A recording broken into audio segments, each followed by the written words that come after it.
it's long term, you know.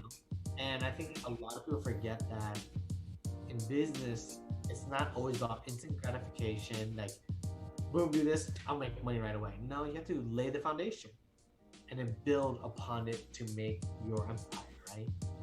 Hey there. Welcome to the Gluten-Free Organic Thoughts podcast, where you are encouraged to express your natural thoughts and views through casual, meaningful conversations that hopefully can lead to learning and understanding new perspectives. To find out more info, visit www.gfothoughts.com. Now, here are your hosts, Michael Wong and Robert Din. We hope you enjoy this episode. Hello, welcome back to another episode of the Gluten-Free Organic Thought podcast. This is Michael Wong, your co-host. So for today's episode, what we're going to do is we're going to continue discussing about career transitioning, but this time it's going to be from industry to industry. So joining us in this discussion, Kevin Dow, good friend of ours, that he's going to share his life journey after Orlando. So always with me as well, co-hosting Robert Din. Hey guys, it's Robert. Happy to have Kevin on, one of our good friends. I've known Kevin for a long time, so it's gonna be good to catch up Yeah, you and guys go way back. see what he's been doing. First, what we're gonna talk about what we're drinking today. Kevin, what are you drinking? Today it's gonna be Jameson the cold brew, just because I love coffee and I figured, why not? I There mean, you go. I gotta try that. I'm also drinking some whiskey, but I'm drinking Nika, also coffee grain. Jesus, So- you guys are fancy. Really? I'm just drinking some mushroom coffee. As you can see. So can you see it with mushroom coffee or not? There you go. I love it, Oh. yeah. Even if we did, it's inside of a cup, so I know, you can't right? really see it. Yeah. So today episode I'm recording actually away from my house, so I apologize for some of the technical difficulty I had in the beginning.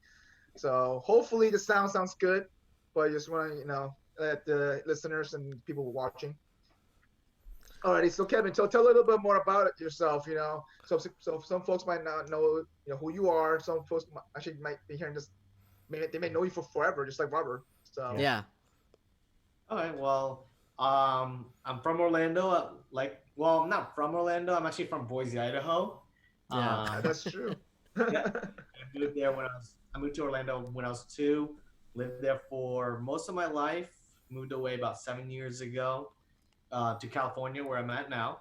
I literally just moved over here just on a whim. I graduated and drove across the country, and now I'm here in California, and I'm now doing real estate, which I've been wanting to do since the longest time, but I've always been kind of like reserved about it because you have to have 6 months leeway of rent just in case you don't make a sale, and I was always don't do that.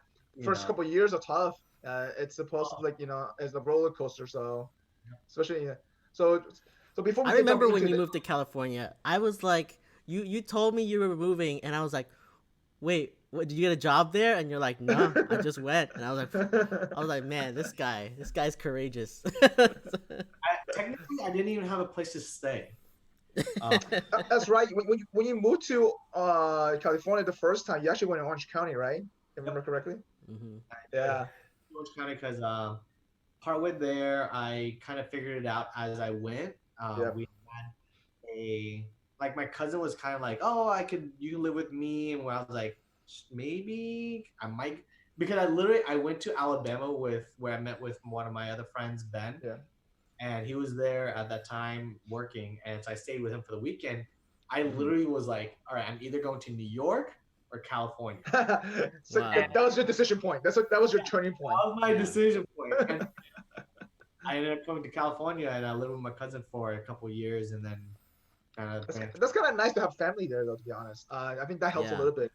Oh yeah, it was great. I mean, Yeah. it was nice because I had a place to stay, but it was weird because I've only actually met this cousin once in my life before, and that was a year before I moved. Oh wow. So Yeah. okay, Wow. so let's backtrack a little bit though. So what you graduate in Orlando?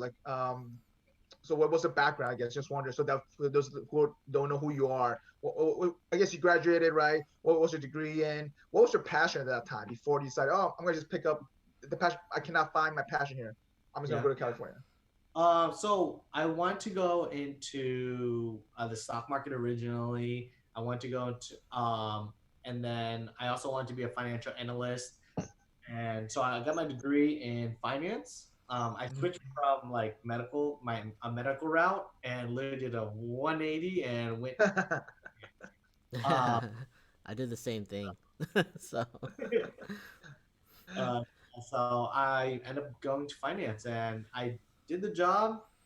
I got hired to be an assistant and financial analyst to work my route towards that way. And I'll be honest, I wasn't my thing. Was not. So wait, so it's when you made that decision, that turning point, in Alabama, huh? Well, I'm a finance major. I should go to New York technically instead of California. So right.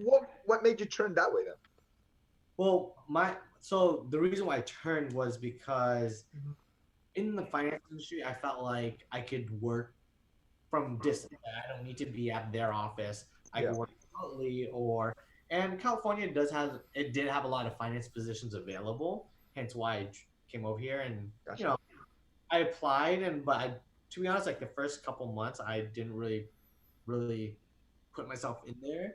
Yeah, Oh, let me really kind of see California. So I took a couple months and actually like went out to go see the different restaurants, different places to see, um, and then started working. Then I started working for a finance company. gotcha.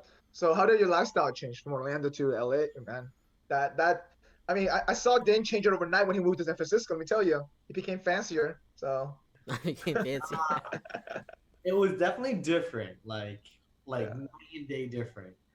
So in Orlando, like we knew each other. Everyone knew each other. I had yeah. my set group of You friends. have your group of friends that you're always hanging out with. Yeah. Yeah, I remember you. I remember you meeting, always meeting you up in Cleo's downtown with your group of friends. That's fine.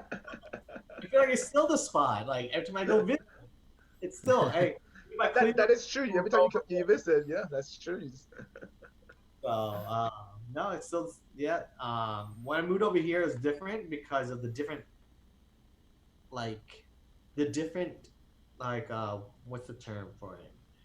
The different people. Like you have your hipsters, and then you have like your millennials and all that. Like every little It's very. It's I know what you're saying. No, Segregated. yeah. It's not like a great. It's just there's more diversity in a single group of people. yeah. Like I see. yeah, And from town to town, it's different. You can literally go to one town over, yep, boom, it's different vibe, completely different. yeah. So That's yeah, true. Like you can walk from OC Vietnamese town, and then you cross. You go to Long Beach, then you get your typical regular folks there. Rich people there, and then you go to Korean town, then you go to like Russian town. Like it just the variety of, I guess, of different type of people. You can find some if you know how to find your spot, you can find a spot in LA. yeah, Yeah. yeah. Do you think it's like just uh California or like LA, or is it like if you if you didn't grow up in Orlando, you could have found different packs of groups in Orlando as well? That's a good question though, because for What? me, I didn't grow up in Orlando, right? So I grew up in South Florida. When I moved to Orlando, it was just one. You want to know how I picked Orlando? To be honest, after graduation, it was the easiest airport that had the most direct flight to any cities. So Orlando was, and it was the cheapest. So I It's picked not that. And Atlanta. no, actually at that time because Orlando had the most direct flight. Atlanta has the most connection flights. I see. So yeah, and so that's the reason why I picked Orlando. Yeah. Hmm. Yeah, but not knowing Orlando at that time, for me in the beginning, I did struggle finding patches of people, like finding the right places to be at because I knew Vietnamese towns are somewhere here in like Colonial Drive. You know what I Yeah. mean? Like, and then that's all I knew. And then Puerto Rican town is somewhere by Cimarron and all the way east.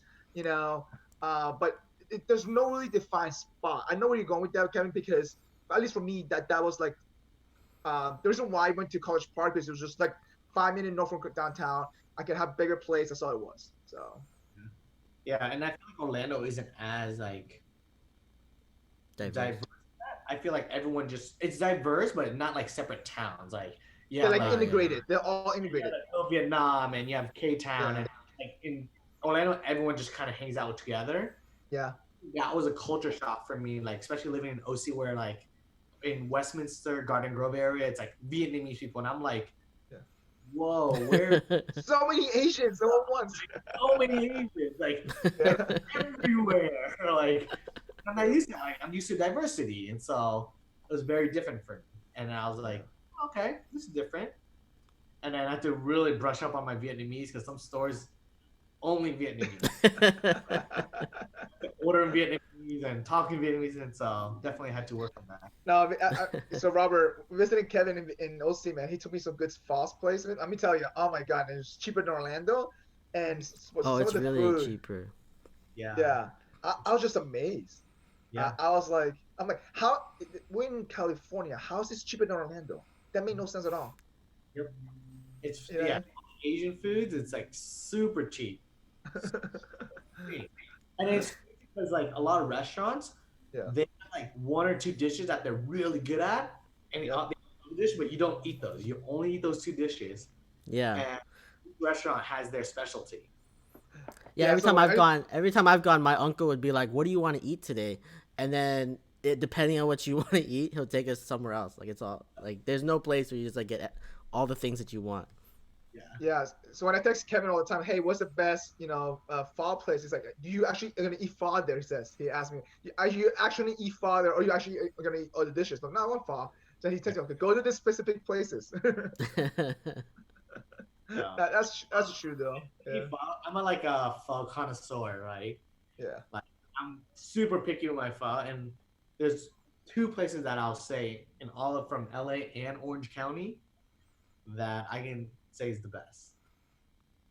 So, See, that's easy. It's the same thing for Korean barbecue. I asked Kevin, said, hey, give me the best places for all you can eat Korean barbecue versus a la carte because it matters. Saying like just knowing the two differences, it matters like completely. Yeah. Robert, when you come down, let me tell you, he'll show you around a little bit more. I love food and I love going out to eat. And Yeah. and I'm very picky with my food too. Like I'll eat everything, but for me to say it's good, Yeah. Yeah. really hard. Like I've been to like literally like Michelin star restaurants, and to be honest, they don't. I haven't been to a good one that I can say that is actually wow, this is amazing. Is it because do you think that because I mean obviously you and I are the common people, right? And like maybe we don't know what we don't know sometimes. It's because this is why this is amazing. Yeah, of course. Yeah. Like I don't know what they judge on. Yeah, correct. That's what I'm saying. We don't know what they judge on either. So yeah, that's a yeah. I judge it Yeah. for me personally. I judge it on flavor, Yep. texture, and then if I'm going to do a 7 course meal, I feel like it has to flow well together. That's And true. Yeah. flow well together. Yep. And I'm like, okay, so then why did you give me all these different dishes? Like, I'm not gonna give you like, all right, Thai food, and then Norwegian food, and then Australian food. Like, I'm gonna do. Kev, it's called fusion. It's called fusion. Oh man, that's it. That must be it. All right, so Kevin. Okay, so I mean, before we digress a little bit more about food, though. So okay, so now where are you now? Are you in Chino Hills? That's where your new crib is at? Yeah, I'm in Chino, so it's right next to Chino Hills. Yeah. Up and coming neighborhood. My neighborhood is actually pre-planned. There's about 8,000 or 10,000 homes already built. Wait, so tell us a little bit about how did you find that in the first place? Like now, Yeah, so how now that far you're in is real it? estate, right? How far is it from Yeah. LA? Okay, Like so downtown. so it's about 45 minutes without traffic. East, right? Yeah, going west. Going Go- west. West to downtown. Gotcha. So Okay. you're going west, but it's east. But Yeah. if you're in, It's okay, east got it. of LA. Yeah. We're more, that's why it was like 111. We're in the desert, right? Okay. Oh my gosh. Yeah.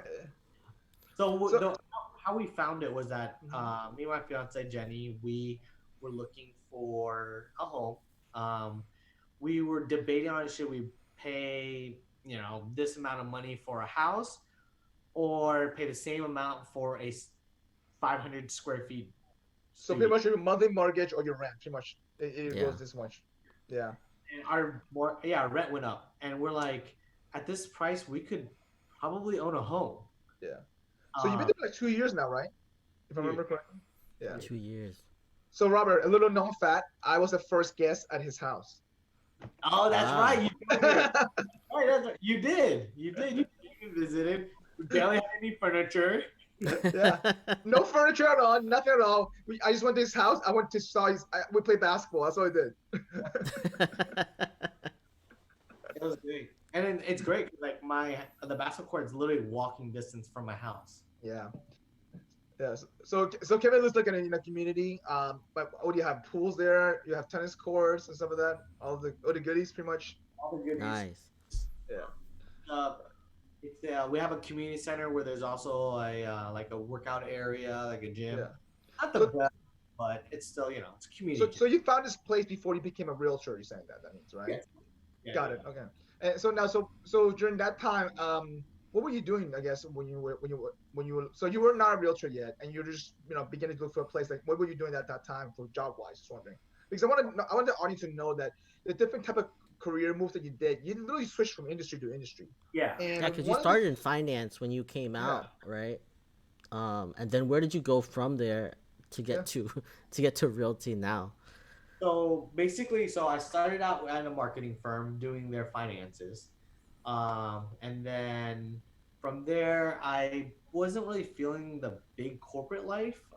It was a lot of politics that I didn't really like. Because as you guys know, I can get kind of strong-headed, and all of that, and opinionated, and they didn't like that. So I left. Well, opinionated. This is why we had this podcast. So then I went from there. I went to become a processor for hard money loans, and that was okay. And then I was like, I really like sales. I've always been able to like connect with people and all. You're definitely a sales guy, personality wise, for sure. Yeah. So then I went to another company that did hard money lending, but on the sales side, and it was great. Like I made great money. Like I did very well. The only problem is very cutthroat. The company I particularly worked for was literally like. So it's performance. It's all performance. It's all performance. It's completely commission based. Okay. It was but it's very cutthroat. It's like literally like you could be working on a deal and you're closing it today, and I'll call up your client and be like, hey, I know you hate Michael here, and if you really want, I'll take care of your loan. I'll be able to help you. My name is Kevin. I work for the same company, and I can close you on the same day today as well. Dang. Your point of contact, and they'll be like, oh yeah, I'll go with you, and then wow, so you literally steal somebody's client. You're really stealing people. Exactly. So, Damn. and I'll be honest, like I did it. Hang on. Before we move on to that job position, so like, have you gotten? I'm just curious, like. Has somebody else found who you are and says, hey, you just stole my client, you typical B&B, and he curse you out? Oh, I mean, no. We were in the same office stealing from them. Yeah, I feel like that's what I thought was going on. I'll be a cubicle over, and then it gets very hostile, right? Really? Like we were like, oh, let's go outside all day, but of course, like, hey, you did it to me, I did it to you. Yeah. It's business. Like, it's all money. Like, let's just go on to the next one. You didn't do good customer service. And this is why I always. Hey, ABC, man. ABC. Customer service is number one. You need to do it. Yeah. You need to like you. Wow. I don't know if I could do that type of work. Yeah, me neither. I don't think I can do that. I can't do it. It's hard. Every time people say like, "Oh, Robert, you can talk well. Like people like you," and I'm like, "You can do sales," and I'm just like, "No, I don't know if I can handle that life. It seems much more cutthroat than I am." The key words are ABC, right? Always be closing, man. It's like it's so hard. Like I don't think I can do that. I mean, even as a consultant, I don't sell. The only sales I did as a consultant is when they came to me and said, hey, can you guys do this and do that? I'm like, yeah, sure. And but then I try to upsell them, hey, do you want this and this and stuff? I mean, I didn't go out and seek them. They actually seek me, right? But that's the only type of sales I think I would be good at. But otherwise, the way you're doing it, like, oh man, Kevin, that definitely sounds competitive and hard for sure. So what'd you that's learn out of hardcore. that? I just wonder, like, what'd you learn, like, from that Well, I episode? learned a lot. Well, I learned so much from that. I mean, Yeah. like maintaining your clients, make sure that they're happy with you. Um, Honesty was actually the best policy, and in sales, like a lot of people are like, oh, sales, they're a bunch of liars. They Well, they always, had that image, right? They had that reputation. yeah, exactly. And so when they come to me, I'm like, no, I'm gonna tell you how it is. Like, sorry, I literally will tell a company and be like, your company and how you manage things suck. This is what you should do, and this is how we can give you a loan. And they like that. A lot of people like the honesty, like part of it. And then I always give my cell phone number. I always give good customer service. You can call me at 2 a.m. I'll pick up the phone. I might not be too happy, but uh, Yeah. and then people like that. Like some people work late into the night and they need someone there to just Yeah. hold their hand. So do you take that quality and the habit that you learn from that job and transition down to real estate? I'm guessing, right? Because I think real estate is the same thing. A lot of realtor, I think that image of like being sleazy, Mhm. and just it's just part against the image, right? Because like they're so competitive. Oh, this guy said this, he might be lying, like, and it is a cutthroat industry as well. I'm sure you're starting to notice that a little bit more. Oh, So yeah, for sure. I mean, technically, so I closed the deal yesterday. Um, congratulations to that. Hey, cheers, man. Cheers Congrats, to that. cheers, yeah. Yeah. thank you. Yes. So literally, um, so I'm working with my client, and this other realtor, she was also the lender. She was a realtor as well, and she tried to take my client away from me. And Wow. Wait, Wow. different company, same company. it's a different company. So Got it's a it. different. She was the lender, so she does both. She has her realtor license or her real estate license, as well as her. Isn't that like kind of like what's the word? Isn't that kind of like what's the word? Asshole. No, what? Yeah, It's a good. but no, but You don't have the like right word. I got the word. no, no, but like it's like because you can't can you do two positions like that though at the same time? No. Yes, you can. You Yes, can you can. also be like a sales side, like the sales side and buy side of the realtor of the Which makes realtor sense. I thing, get right? that, but she was lending the money though, right? You saying? Yeah, I mean, you it feels. can. So If like you I would think there would be a law that hey, you're lending the money, you couldn't do real estate. You know No, what I mean? if anything, you're gonna want your. If anything, it's gonna help your clients even more. Oh, because everything's Hmm. streamlined, one spot. Yeah. Yeah. So you want the loan commission and you want the real estate commission. So you're gonna be even more upfront with them and try to make things work because you're basically our duty is to our client, Hmm. Yep. and as a salesperson, that should be always the case. Yep. Every industry, in my opinion. Yeah. So Well, I thought it would be like a conflict of interest. That's the word, conflict of interest. Because the reason why I was asking that question is because let's say that I'm in corporate world. Let's say that I'm the one writing invoices, invoicing the client. I'm not gonna be the one issuing the payments either. It's like you know what I mean? Like I would think that would be like a kind of like a conflict of interest. I'm just saying like just But you could but I be see what you're issuing saying. the. You could be like the one lending the money, but also selling them the product. No, That which makes happens sense. too. Like, and I see that now. So So it's like one that's what stop it is. shop in a sense. yeah, one stop shop. I mean, my company does it. We're a one stop shop. We have a lending side and a real estate side. Yeah. They're different companies. They're sister companies. Our broker is basically the CEO. He basically runs everything. He double checks everything, Yep. and he has mortgage side and a real estate side. He can do both. I personally am gonna get my it's called an NMLS. Yeah. Basically, we're gonna I can do loans, so I can help out my clients as well. And So do you you? they trust you. You Yeah. trust the real estate agent. Well, so I mean that's going back to my point, right? Is that why you didn't lose the client because they trusted you? Exactly. So I didn't. Yeah. So my client trusted me, and they're like, "Oh, we're gonna stick with you. You've been showing us houses. You've been super respectful." And though they were my one of my friends that I Yep. know, I still treat everyone the same. Like it doesn't matter if you're family, friends. My mentality is that you're still a client, and I'm going to treat you like a client. Yeah. A lot of people are like, oh yeah, just wear shorts and a t-shirt. Or Be shorts. casual, whatever it is, yeah. I'm like, no, I'm gonna dress up because in my opinion, you're a client. That's just my mentality, and that's what I learned. It's super smart, man. It definitely. I think that. I thought everyone in LA just wore shorts and sandals every day, even like the professionals. I just thought that was the regular dress. That's a norm. You think It's that's the like over norm? here, the norm is like a hoodie.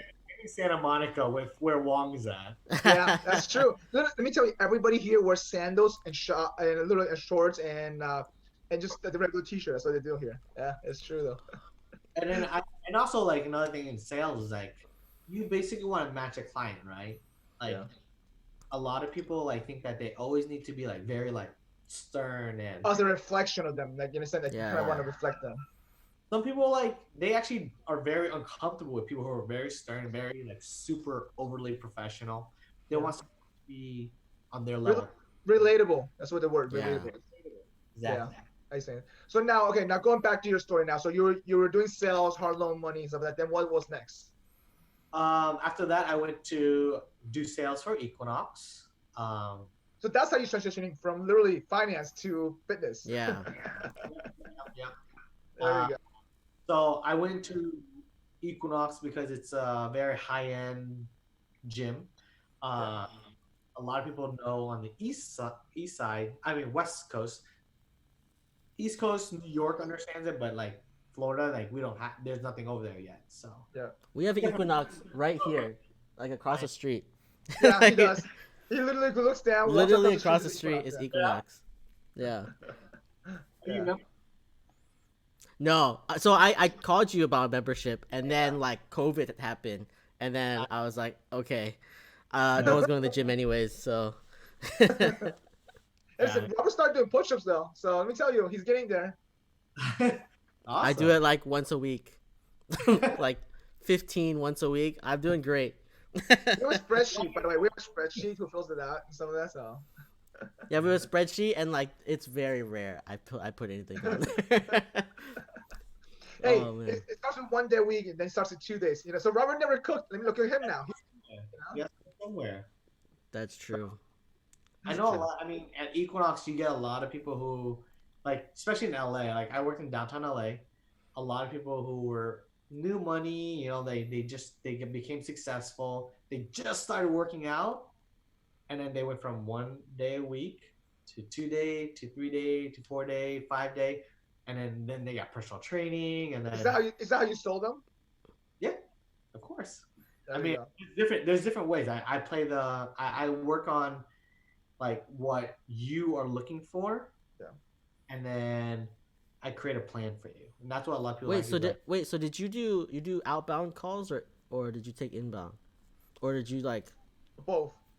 do both or okay? I did a little bit of everything. So we get inbound. I took those. We had people who called in prior. I called those people again to see, Okay. hey, today's the day, because in fitness, hey, we could be no to fitness, and then one day we're like Overnight in LA, overnight. Yeah. yep, exactly. Mhm. Let me get my shit now. So you never know. And then I also did like little like events. Like I did a outing with my members to bring in their friends. Like You do like 3 personal training events, things like that, probably to kind of attract more people. I did that. I did a drinking event at the Standard downtown. Open bar, invite only. You can bring one friend, and then that got me some leads. A lot of lead generation. So like it's up to you. Like sales is you need to go out and get the business. You can't just sit idle, Right. walk in all the time. Yeah. If you want to do well, you need to go out and get it. Robert, you want to know why I know Kevin belongs to sale?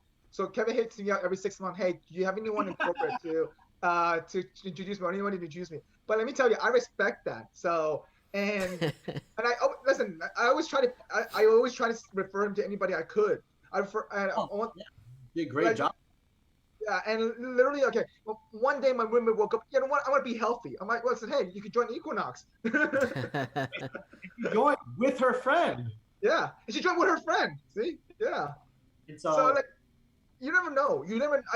That's what I like about you, Kevin. Like because you do the hustle and the little things, that little follow up. Because you may say no today, but 5 months down the road, you know, what I mean, you go back to that person. You know, yeah, And I feel like in a lot of people in the sales world, like new people, they think that a no is a bad thing. So I take a no as in, okay, cool, you're not ready. yeah, So it takes one day, you wake up and you're like, you know what? I want this. yeah. And then they, boom, they will do it. But you have to be in their mind, right? Like you always Right. have to be there. So that's why I So found Kevin has to be in the back of the mind. You know, literally like. like, when I worked at Equinox, my goal was to be Jim, Equinox, Kevin. You know, you know, Robert. Remember how we talk about the subconscious mind to make a Yeah, decision? yeah, yeah. So that's how Kevin That's what trained himself Kevin's in the actually subconscious. working on. Yeah, Yeah. there you go. Subconsciously, you're dreaming about Kevin when like, oh, I need to get a gym membership. Let me call Kevin. That's what it Yeah, is. Exactly. So now my new challenge is real estate, Kevin. Real there estate, we go. So Kevin. now, Kevin, so you did Equinox for how long? And I was there for about 2 years. okay, and then what was next after that? Now I'm here at real estate. Oh, actually no. Then after that, I went to CBD industry, which I still am. Yep, Um, and doing so sales too. Still. it was actually managing a store, Okay. and I taught all of the associates Yeah, sales. got it. Is obviously to sell CBD, you do need to require it does require sales because it's such a new industry and not a lot of people know Well, the about it. education portion of it, right? Exactly. It's Oh my god, CBD, like I've got into these like what are they called, apothecarium or whatever, Yeah, like all about the all case. these Yep.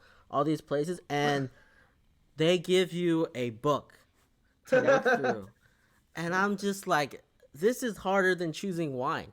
yeah. Like when you're going, like the first time you go and you choose wine, there's like all these bottles, you end up like choosing your favorite label, right? Yeah. This, they have a book and they're like, how much do you want to be sleeping, or do you want to be awake, or do you want like, I'm like, oh my god, there's like this is like overwhelming knowledge. I can't do So, it. Robert, did you try any of the CBD stuff before? For your, I know sometimes No, you no, barely sleep. I'm not a I don't know, I haven't tried any of that stuff. It's not my thing. Gotcha. So, So but you're right. It is overwhelming for somebody who doesn't know much about it. Let's say that you're new, you're walking into it. You're like, it's like, where do you even start at the beginning, right? Where do you begin? I mean, obviously you went there because you were curious to do something about it, right? So how will you teach your associate to kind of educate the person to do that, like to make a decision? so the way I see it, so I did my research. So one thing Yeah, that I need to do if I'm going to sell something is I need to know everything about it, yeah. in, outs, research, You all of became that. an expert at it, pretty much. Exactly. I want to become an expert at it. Yep. So I did my research, and when people say, "Oh, this one is good for sleep," "Oh, this one is good for anxiety," "This one is good for this one's good for that," those are all sales tactics. It's to draw you in to buy it for that purpose, right? In reality, if you actually look at the how it works biologically, it actually helps everything at once: sleep, anxiety, pain, all of that, because it actually activates a system inside of us. It just turns it on. And let's say, So you wait, hang on, time out. So Wait, so all before, of that is bullshit? Like the whole book is no, no, it's bullshit? not bullshit. It's placebo. I think it's placebo, right? no, So it's not the a placebo. It does help it, but technically it helps everything. So all like, at once. yeah, So But like they just it focus might it, be just like narrow it it might be down. like 3% more of helping you sleep versus this other one. it's the same amount. It's all the same Oh, it's amount. all the same. So it's It all doesn't. bullshit. Like the whole No, book no. is bullshit. Wait, no, Robert. It depends on Oh the wow. dosage too, though. Does the dosage matter? There's a dosage though. Dosage, yes, that matters. All that matters is the dose, right? Of Yeah. how much you take. But the results of it are all the same. Whether technically CBD, if you take, I take CBD every day. Yeah. Use it for multiple reasons. I believe in it because it does help me like calm down, relax. Cause like, especially like I can get like, if you guys know Michael, he's like very like on all the time, right? Yep. sometimes you just need to slow down and just kind of like, okay, let me concentrate on one thing. So I have problems concentrating on one thing, so that's what I use it for. Yeah. My dose is 60 milligrams 2 times a day. Yeah. I take it for right when I wake up and for at lunchtime. If I need help sleeping, then I take it 3 times. But what it is basically is that it helps. If I had pain, it'll relieve my pain. If I want to go to sleep, it will help me sleep, but it doesn't put me to sleep. Yeah. Um, a lot of people have that like, oh, I feel really tired and I feel like Groggy. Yeah. Tired. Yeah. no, that's actually because you're so high strung most of the time that this is actually your homeostasis, your neutral zone. This is how you should So be. you feel tired because normally you're not So in yeah, that state. Oh, exactly. trust me, I know exactly that zone is like. Okay. So, Like so a lot of people, and then the thing yeah. is like it brings you to homeostasis. So which is your neutral zone. You can't get more neutral, right? It doesn't bring you any more. So a lot of people are like, oh no, it makes me so tired. I'm like, no, it's because you're really stressed out all the time. You're really hyper. This Yeah. is you. This is actually normal. This is actually the normal Yeah, zone. this is the Yeah. norm. This is This is how an average person feels like, by the way. Yeah. So Robert, Wow. hang on. So most CBD stuff has very low THC or no THC at all. By the way, keep that in yes. mind. So that's the reason why it's not Wait, necessarily you being high. what's the difference between THC and CBD? Hang on, Kevin. Explain that. You can explain that part. So CBD. So going to the scientific version of it, CBD basically turns on a system called your endocannabinoid system. It's a system we already have. Let's say you get cut, right? You get cut and you feel pain. Your endocannabinoid system turns on and it sends like basically Pulses. to and say, hey, you're in pain. You're in Mm. pain. So take care of it. And then it relieves the pain. Have you guys noticed that eventually the pain subsides over time? That's because your endocannabinoid system is basically relieving all that pain. So you handle it. Now THC, what it does is that it latches on to your receptors directly, and then that's the where you get high, where people like get that head change or get Yeah, the the mentality. Yeah. yeah. So Mm. TV doesn't have any of that. Um, for Okay. our from Earthleaf, our products are we're all natural and organic. So we basically just take the plant and squeeze it out, right? We take Yeah. CO2, squeeze out the oils. So there's a minute amount of THC. It's point two. Well, ours is point two because we test our stuff, but the legal limit is 0.3%. That's point too high. Consider that. Just wondering. Not at For, all. Not at all. so you wouldn't feel anything at all. Like an average person who doesn't smoke anything like that, you would not be high at all. No. They Okay. would not. Okay. They, So the THC gets you high, and the CBD is just the effects It's a of the benefit of plant. oil. That's what it is, Of, pretty much. medical benefits. It's like the Yeah. medical. Mm-hmm. You know how like people say, "Oh, you smoke and then you feel relaxed and all of that," Yeah. but you get high. The CV portion is the part that relaxes you, relieves the pain. Um, Obviously, all this is all recent studies. People have only been starting studying this within the last 30 years. So there's not a lot of studies, but Harvard's doing a study right now. There's actually one that's legalized by the government now, and so With the long-term effects, I remember that. I actually read about that in the news. That they're trying to analyze the long-term effect for those things. they're So trying to, but they haven't yeah, found any negative effects. There's yeah, been zero negative effects. yeah. Well, that's just why there's also been a lot less backlash about it now. You see that now in Whole Foods. You see that in Trader Joe's. Like, I mean, think about this. Like, an average bottle of CD oil for like this small amount is like $45 in Whole Foods. $50. I Depending on mean, the it depends on the quality, depends on the version, the dosage. Yeah, like you said. Yeah, I agree. Yeah.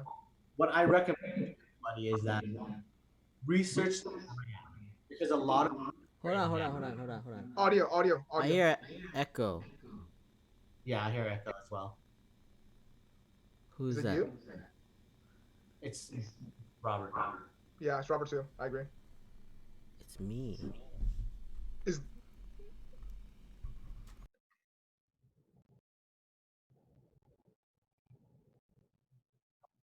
they're gonna talk? Um, Hello, hello. that's better now. Yes, Talk again. better. Yeah. Okay, I think it was Robert too. okay. All right, So all Kevin, go right. ahead. What you Go, were go saying? ahead. All right. So what I recommend is that you research your brand because, like, for us, like, we know where our hemp leaves come from. We know which factory is going to and who's processing it because we own it all. It's the whole supply chain.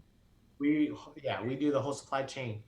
A lot of companies will say they're organic, but they'll buy outside, like from different companies, and they use pesticides. We don't. And some people even say like they add flavoring, like the mint flavor and all that. It's all chemicals, and so people like start getting reactions to it, and they're like, "Oh, it's a CBD." No, it's because it's mint flavor and that's chemicals, Yeah. and we don't believe in that. So if you have, and we're one of a few. There's maybe like I'd say like within 10 different companies that are actually all natural and organic. Um, Is that the where niche that's what your store sells? Is because that's the niche? Yep, that's our niche. That's why we once people try our Yeah. products, they don't go back to all the others. We're confident in it, and the funny thing is like we're actually relatively comparable. Um, so that's why we don't have a problem in that. And once like I have a client, um, she calls me every month. She has chronic pain from falling. She's an older lady.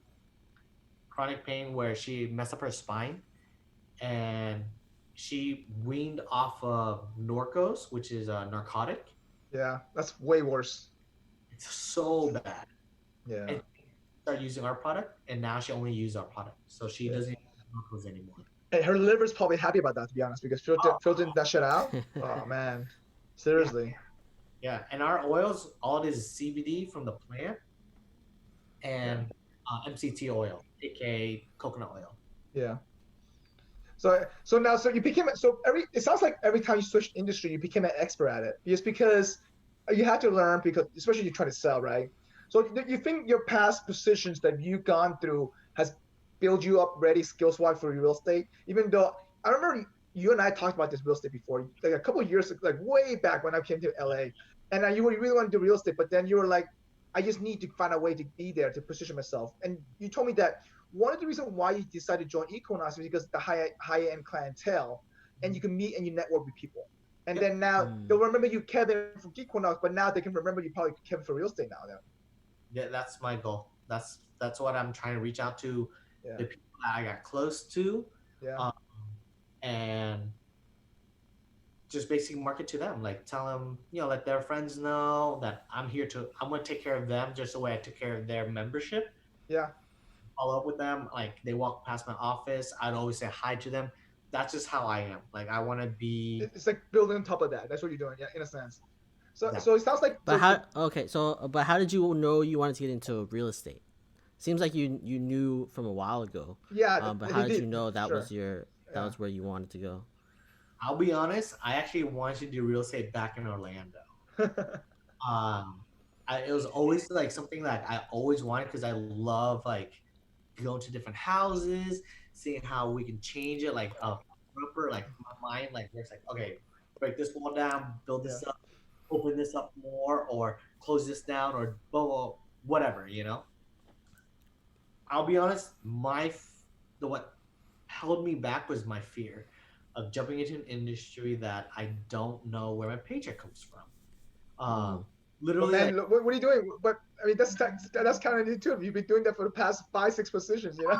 yeah, I mean, So yeah. you So conquered that fear, man. You conquered that fear. yeah, it's conquering the fear. Like, I mean, I Yeah, went, did it, and I knew that I could always jump back to finance. Like, I can go back to accounting or become a financial analyst and yeah, work off. But that's not what I ever really wanted.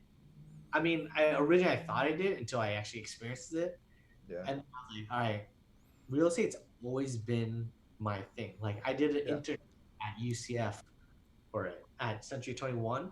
I sold a house on my first ride along, right? And your first Wow. ride along, really?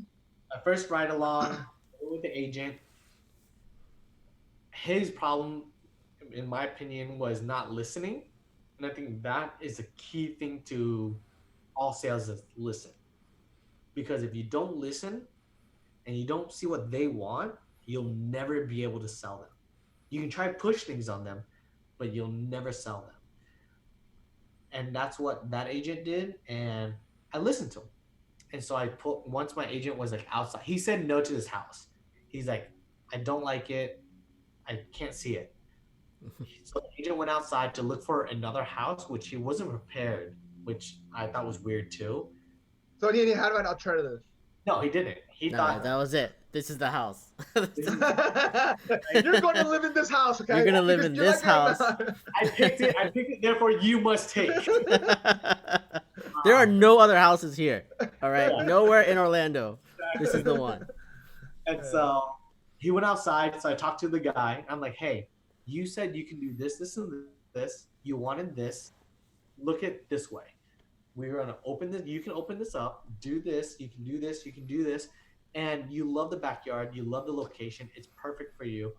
And then guess what? Within a day, he ended up buying the house. He called back and got back. Yeah. That Yeah. exactly. So that You pitched the vision though. It wasn't necessarily that he didn't like the house. He just couldn't envision himself doing it, but you pitched the vision. yeah, he can envision it. And Yeah. it's that's fine. You Not- pretty much told him what he wanted to make sure. I think ultimately he needed an affirmation. Hey, am I making the right decision? That guy saw it. He knew what I wanted. He pitched it back to me. He told me how it could be done. Yeah.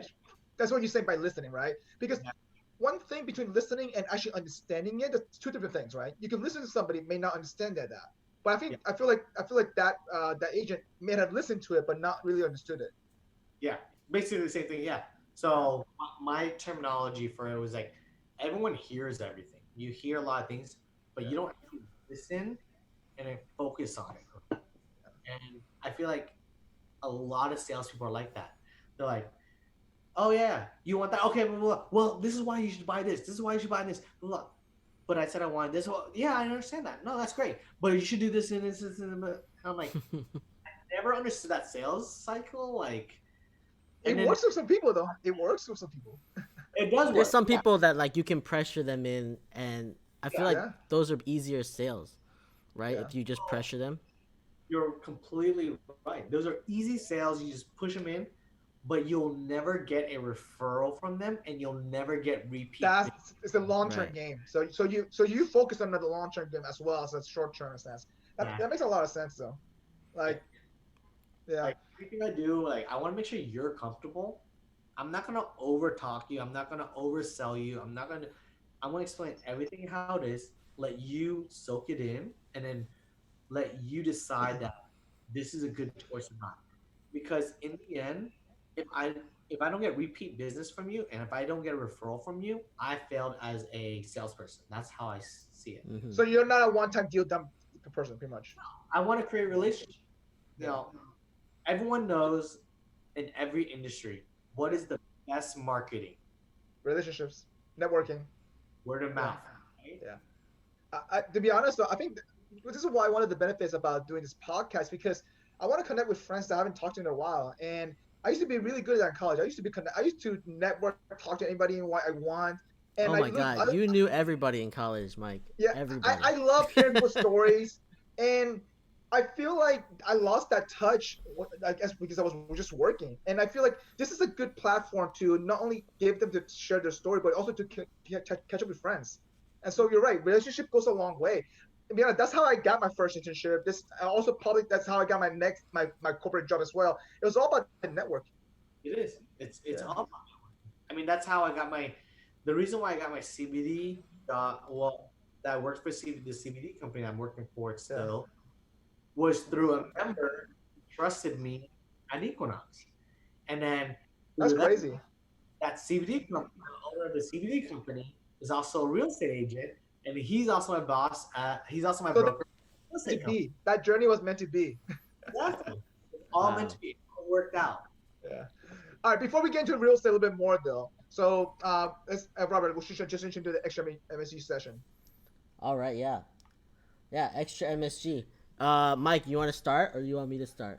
I can start here. So let me share my little funny extracurricular activities during COVID, and check this out. So if you can see in our chat, let me know you can see it so I can kind of like describe it for our listeners. Hold on, let me Yeah. get this up. Okay, I'm gonna share the screen here. Yep. All right. Corona extracurricular activities. Yes. So what you're looking at right now is someone has a treadmill at home, and then they put so pretty much they're in a marching band, the drum line, right? And this is how they practice, drum line at home. So pretty much it says homeschool marching band. They're on a treadmill. Okay, Yeah. so they can practice walking and drumming at the same time. Yeah. So this is a homeschool marching band. That's how they practice drum line. When I saw this, I'm like, damn, what a smart guy. Genius. That's pretty good. That is pretty good. Definitely. I mean, it might not be as funny, but it's just it's pretty smart though, I mean, yeah. I mean, you could also just walk around your house, right? Yeah. You don't have to have the whole treadmill. Hey, but you can do longer distance, right? That's There true. you go. Maybe. No, you can do incline, man. What are you talking about? You can do incline. There you Oh, go. yeah, you could work it all out.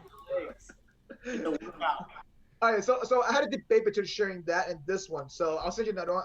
Might as well share both of these, but this one's pretty funny too, though. So I was scrolling down on Reddit the other day, and I saw this image. And let me know you can see the image. All right, I see it now. So Robert, you can describe it. Go ahead. It says there's a guy. He's on a cliff. He says, "My opinion is different," and talking into a crowd of people with pitchforks, and then people are angry, and then it says, "But TikTok is still bad," and then everyone agrees. Okay. Got happy. Oh man, it's so good All right. though. I'm gonna send you guys this. I found this video. I was like, and let me know when you can see it. I turned off the audio so that it doesn't. Oh, I've It's not seen really this. anything. It's What is just this? these kids who they jump through these hula hoops. They have this whole like, and then they play rock paper scissors, and the winner gets out, and then they have to just like they're on two different teams, and they're trying to jump to the end. But when they meet, they do rock paper scissors to Oh, that's see pretty who cool. keeps It's a going. cool game. I was like, Well, this I'm is guessing this is pre-COVID. this gotta be no. This was in 2018. Oh, So- okay. But I was like, this looks like a fun game. I wish we had this during recess. Dude, I would love this in PE class. I would have played. I would have been more Yeah. participating in You would have participated more. PE. Yeah. You guys mentioned COVID, so this is one of my things that I thought was hilarious because Mike, how LA is with all of their Oh yeah.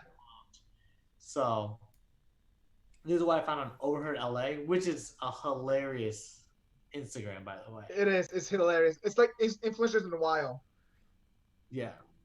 So basically, it's like the whole thing about COVID about clothes. And literally, I'm the same way. I'm like, I want to go out to eat. Oh, So never wait, mind. Kevin, read it aloud for people who did not watching this. So basically, someone sent this in. It was at a Pete's Coffee out in Larchmont, and So basically, they overheard this. They overheard this pretty much. they overheard this. Yes. Yeah. So one person said, "I can't tell if the city's open or closed. It's so vague." And then the other person was like, "It's like you're dating LA." I haven't dated in a while, but I'm sure it was same thing back then. So The San Francisco's the same way. Like we're open, kind of, but mostly closed, and then things are reclosing and reopening all the time. Like you never know. You don't really know what's going on. Yeah.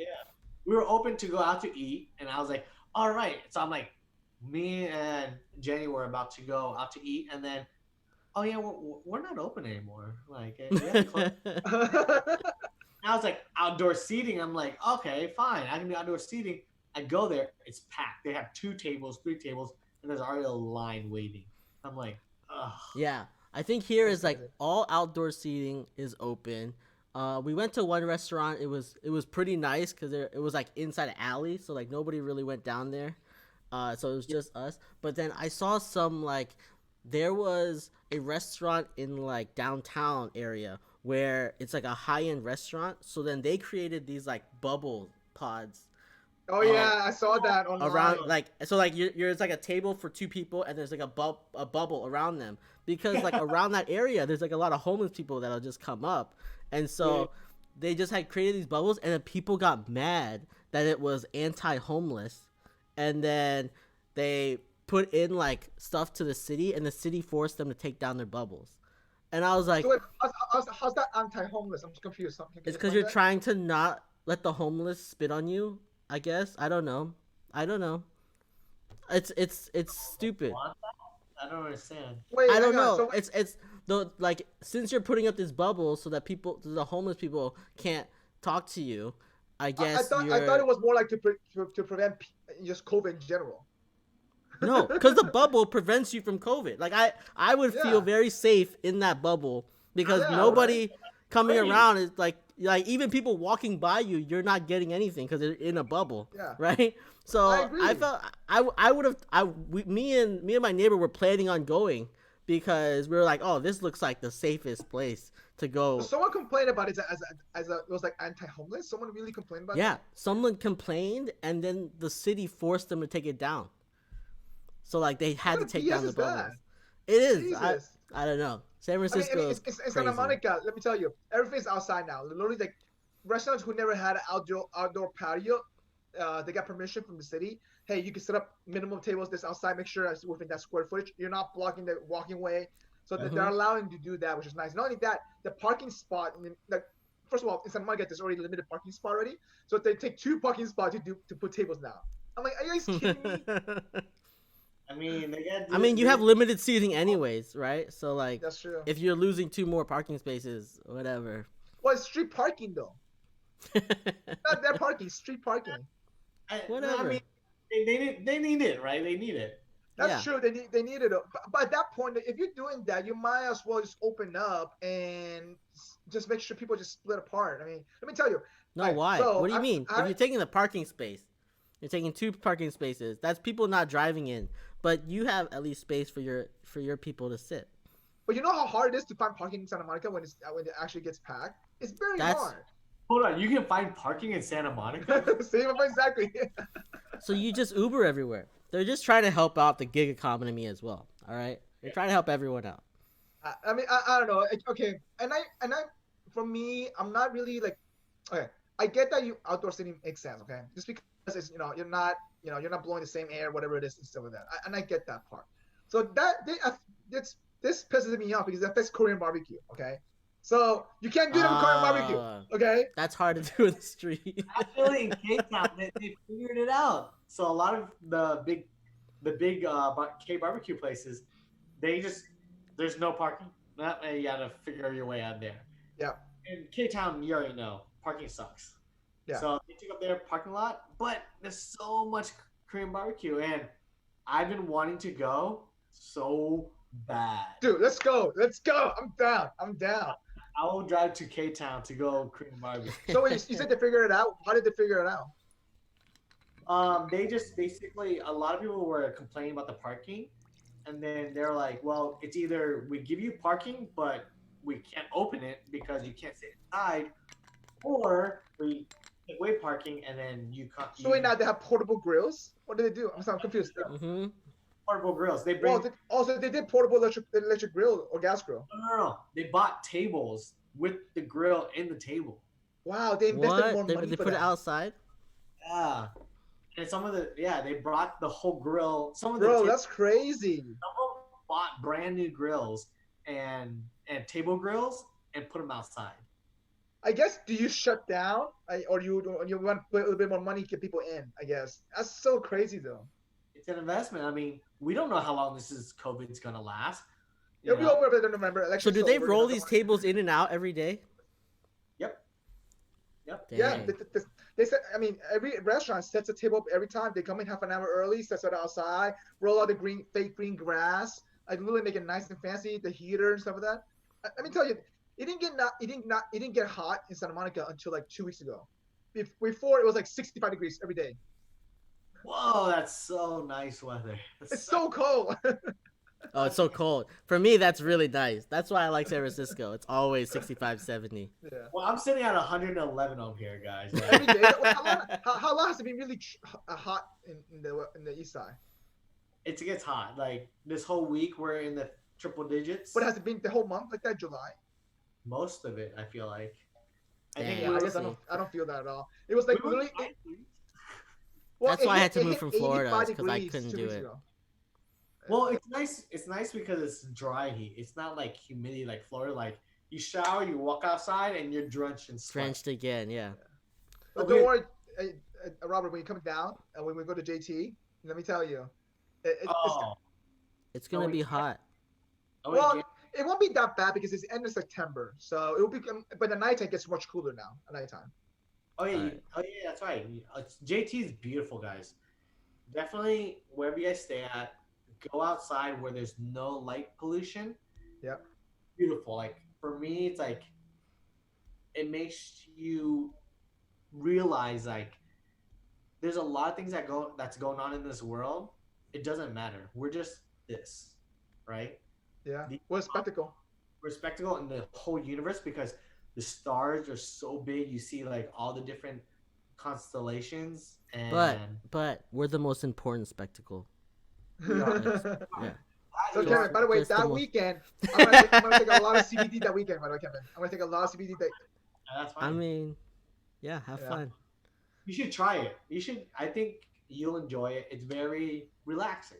You know, everyone is skeptical about it because they have that correlations between CBD and THC, think that the effects are the same. Again, it's that reputation, that image. That's the thing. I mean, I did that brownie that we did, or the cookie that we did the one time, and that was too much for me. And wait, what was it with me or with Kevin? With Mike, you were there with the guys, like all of us. We had like half of a cookie. You talking about we were going to Napa, and before that, we like ate this, and I was like, yeah, I'm not into this stuff. No, it's cookies, but like I was like, I'm not into this. Like y'all can take it, and then I'll just eat like the little crumbs at the bottom of the pack, whatever like you have left over, because I'm really not into it. I took it, and I was like, we were on our way up, and I was like, I just want to go home and like lay down. And it was such a bad experience. I would never do it again. It was because Sean was driving. Okay, Robert? No, but like I wanted to be home and I couldn't be home, and that's what I was like. This is a bad experience. I don't like this at all. So my analysis of that whole situation is that you probably took a sativa because it's usually a head high and makes you. Yeah, he took sativa. Yep. So that feeling of like thinking too much and like wanting to be home, but you can't be home, but you want to be home, is the high feeling of THC. CBD doesn't do that. It doesn't do that. It like relaxes you. It's like imagine taking a bubble bath, right? And with some like that feels like. Okay. Imagine you go to your jacuzzi tub and you just submerge into it. Yeah. Okay. Just imagine your most relaxed point in your life, like when like no stress. That's what it feels like. Double. And you don't worry about too much. You're more likely to take the hot. So for me, like if you know me, if people who know me, I'm very hot-headed, right? You know, like I can get very snappy. Yeah. On CBD, it relaxes me, and then I actually think out, okay, what are the consequences if I say this or say that? It makes me think before I talk. And that's so much better. Plus, I'm always like thinking, I'm always like so like wired all the time. So it relaxes you. I mean, you do love coffee too, though, so. Yes, I do. And the part is that you can combine it with coffee. That's true. And so I drink it every day with my coffee in the morning. You drip it, right? You drip in your coffee, right? So see, Robert, when you have your blue bottle, just do a few drips. And to be honest, it's great for hangovers because I've never had a hangover since I've had it. I take it before I go to sleep, and when I wake up, Wait, what? When like so after you've been drinking all night, then you take it before you go to bed, and then when you wake up and you're fine. I'm All right, I'm that might have great. sold me right there. I have awesome sleep, and then I wake up and I feel I'm like normal. I'm like, okay, cool. So like when we had Wow. our, I was creating a hangover pack so, because I experimented on myself.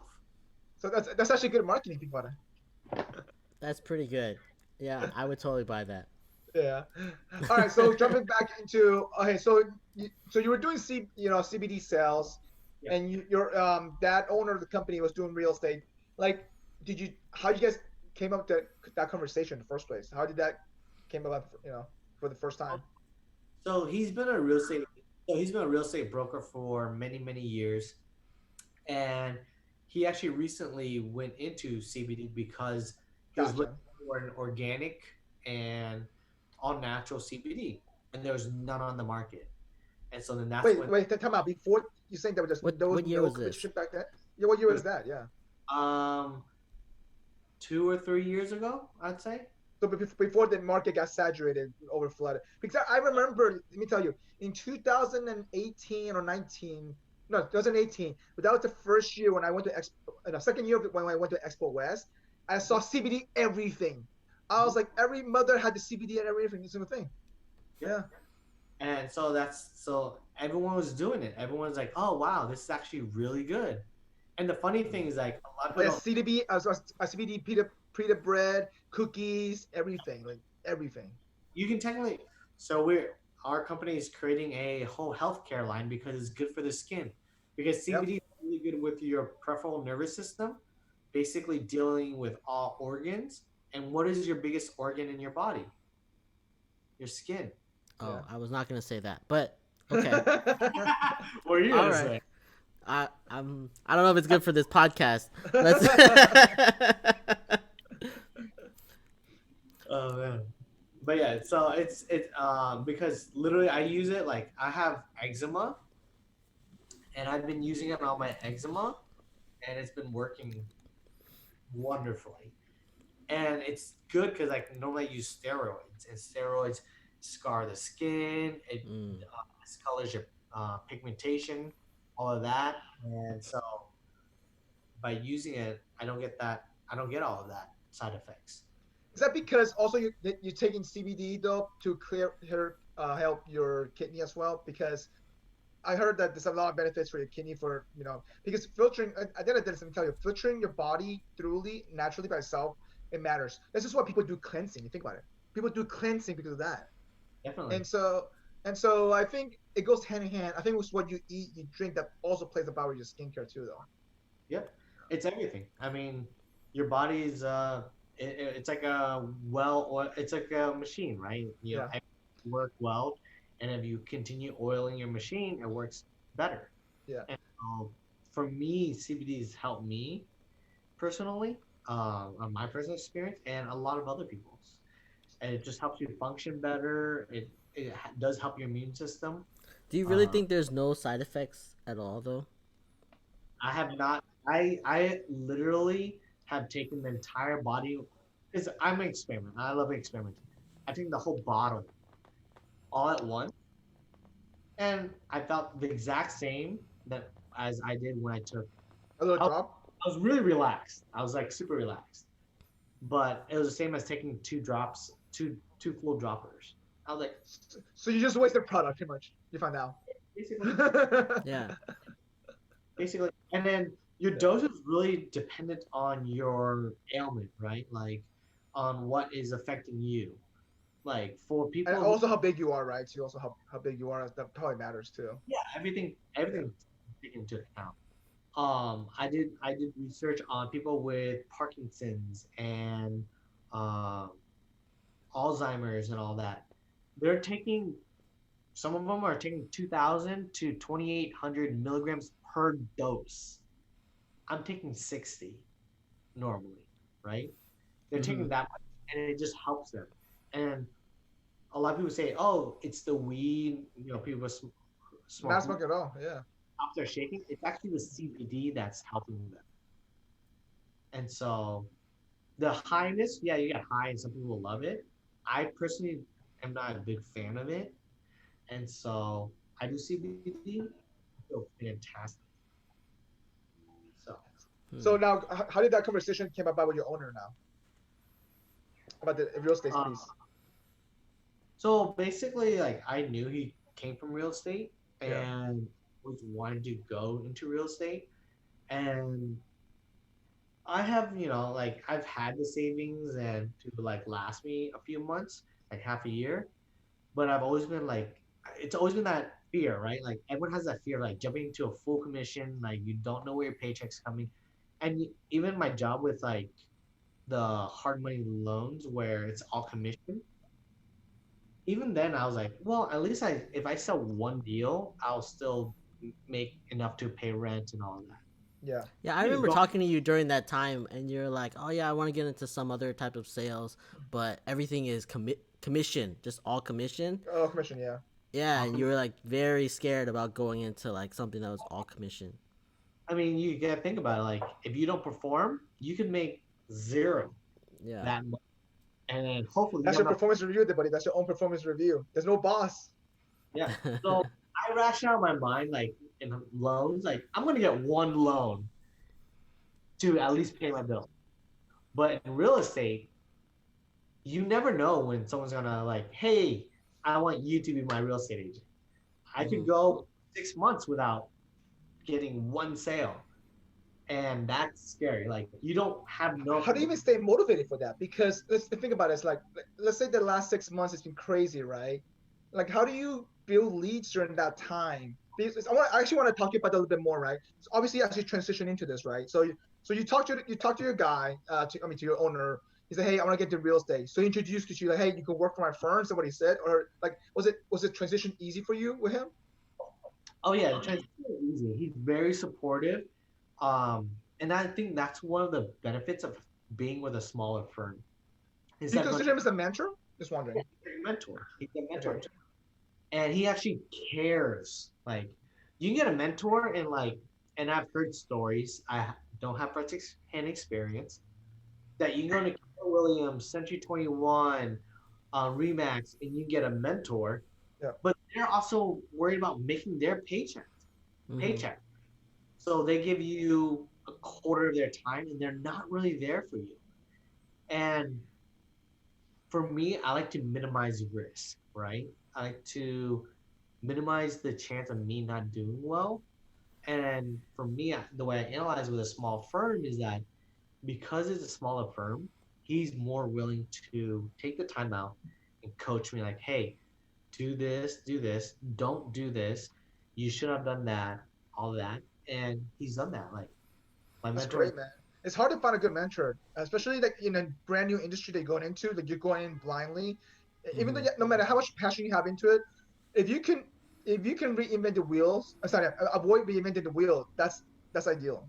So yeah, And was what that what got you to jump in without like you said like how scary it was to jump into something well, he gained that that you didn't confidence.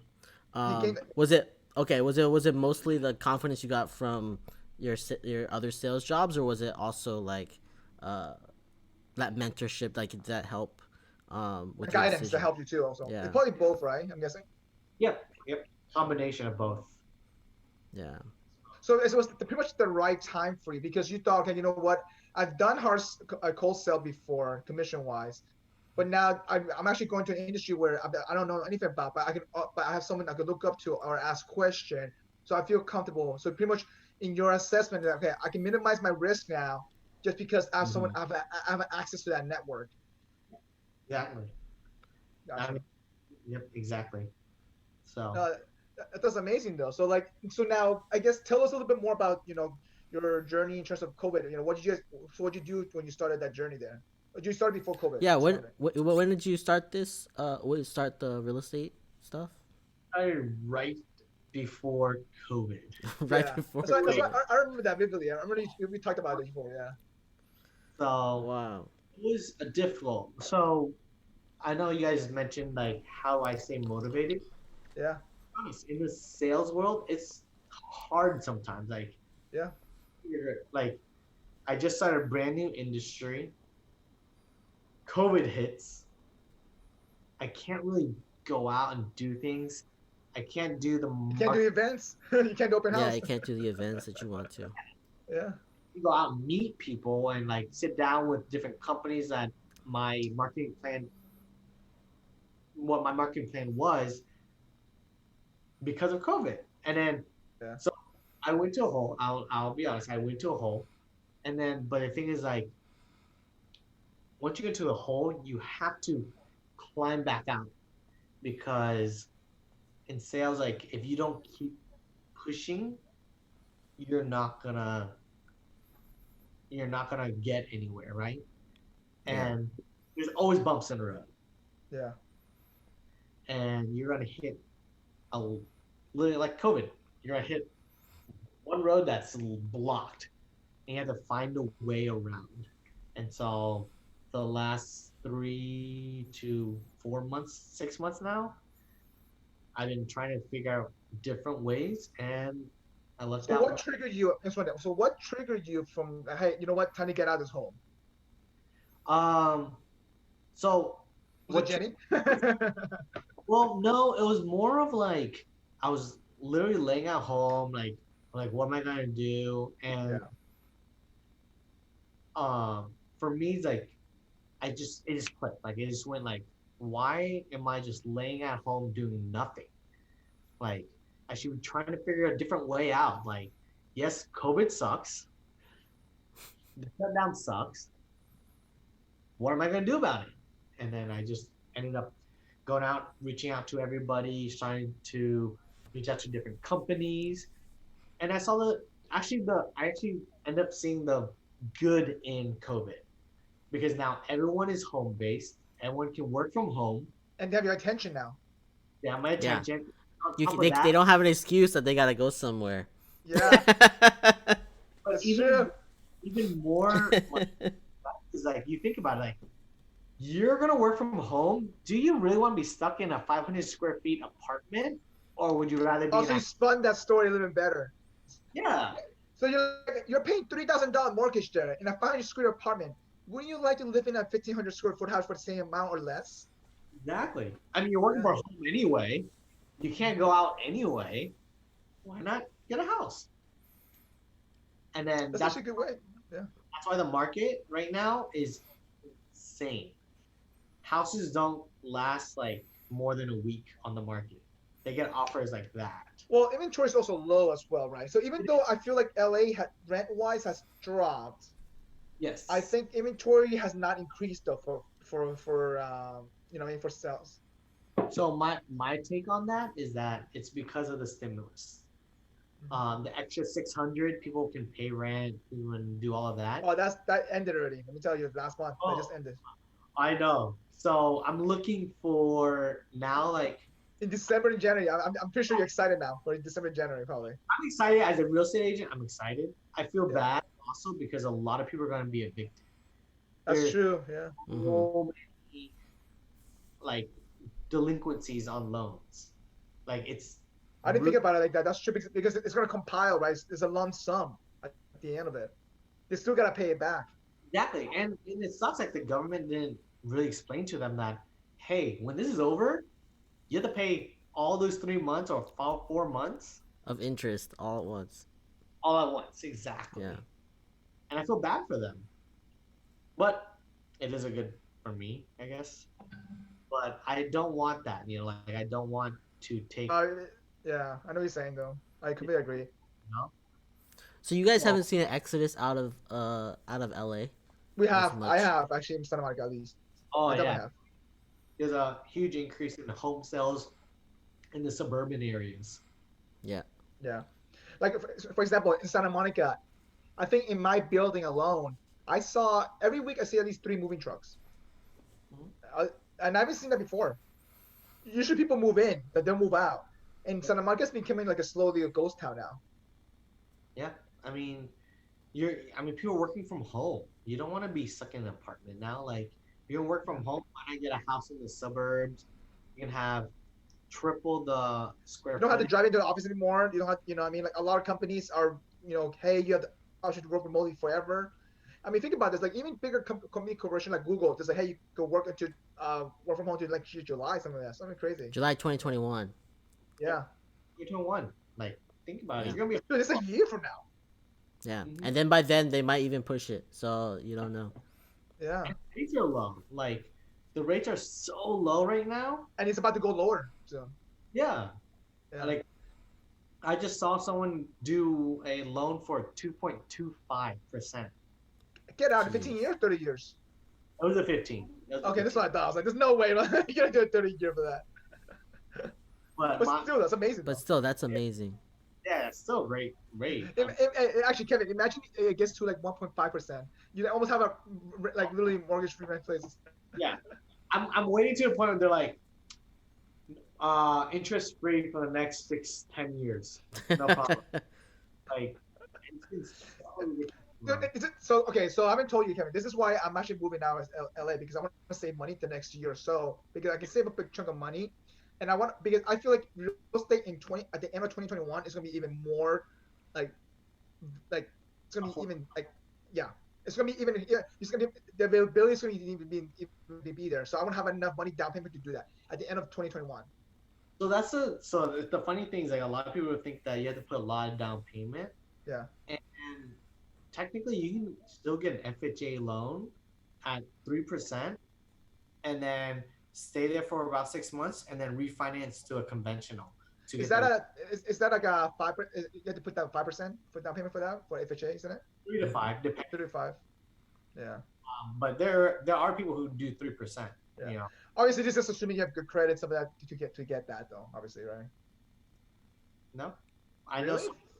So the loan that I actually went with my last client, her credit was sub. I mean, it's good. It was like in the mid to low 600s. Yeah. She had just happened to be putting a lot down. Yeah. But she could have gotten away with probably 5% for the house. That just means that your payment each month is a little bit more. That's true. But she wanted lower payment, so she put 20% down, and she got approved for it. Like for FHA, really? FHA, and then within 6 months, she can convert it. So she refinanced it, or she converted it? What's the difference? She'll refinance to a conventional loan, which her interest rate will be low. Like right now, she's sitting at like, what was it? Her rate was about mid two, so she's about 3.2, which is still a good rate. No, anything below 4 is amazing. Yeah, and I mean, I'm paying 3.25.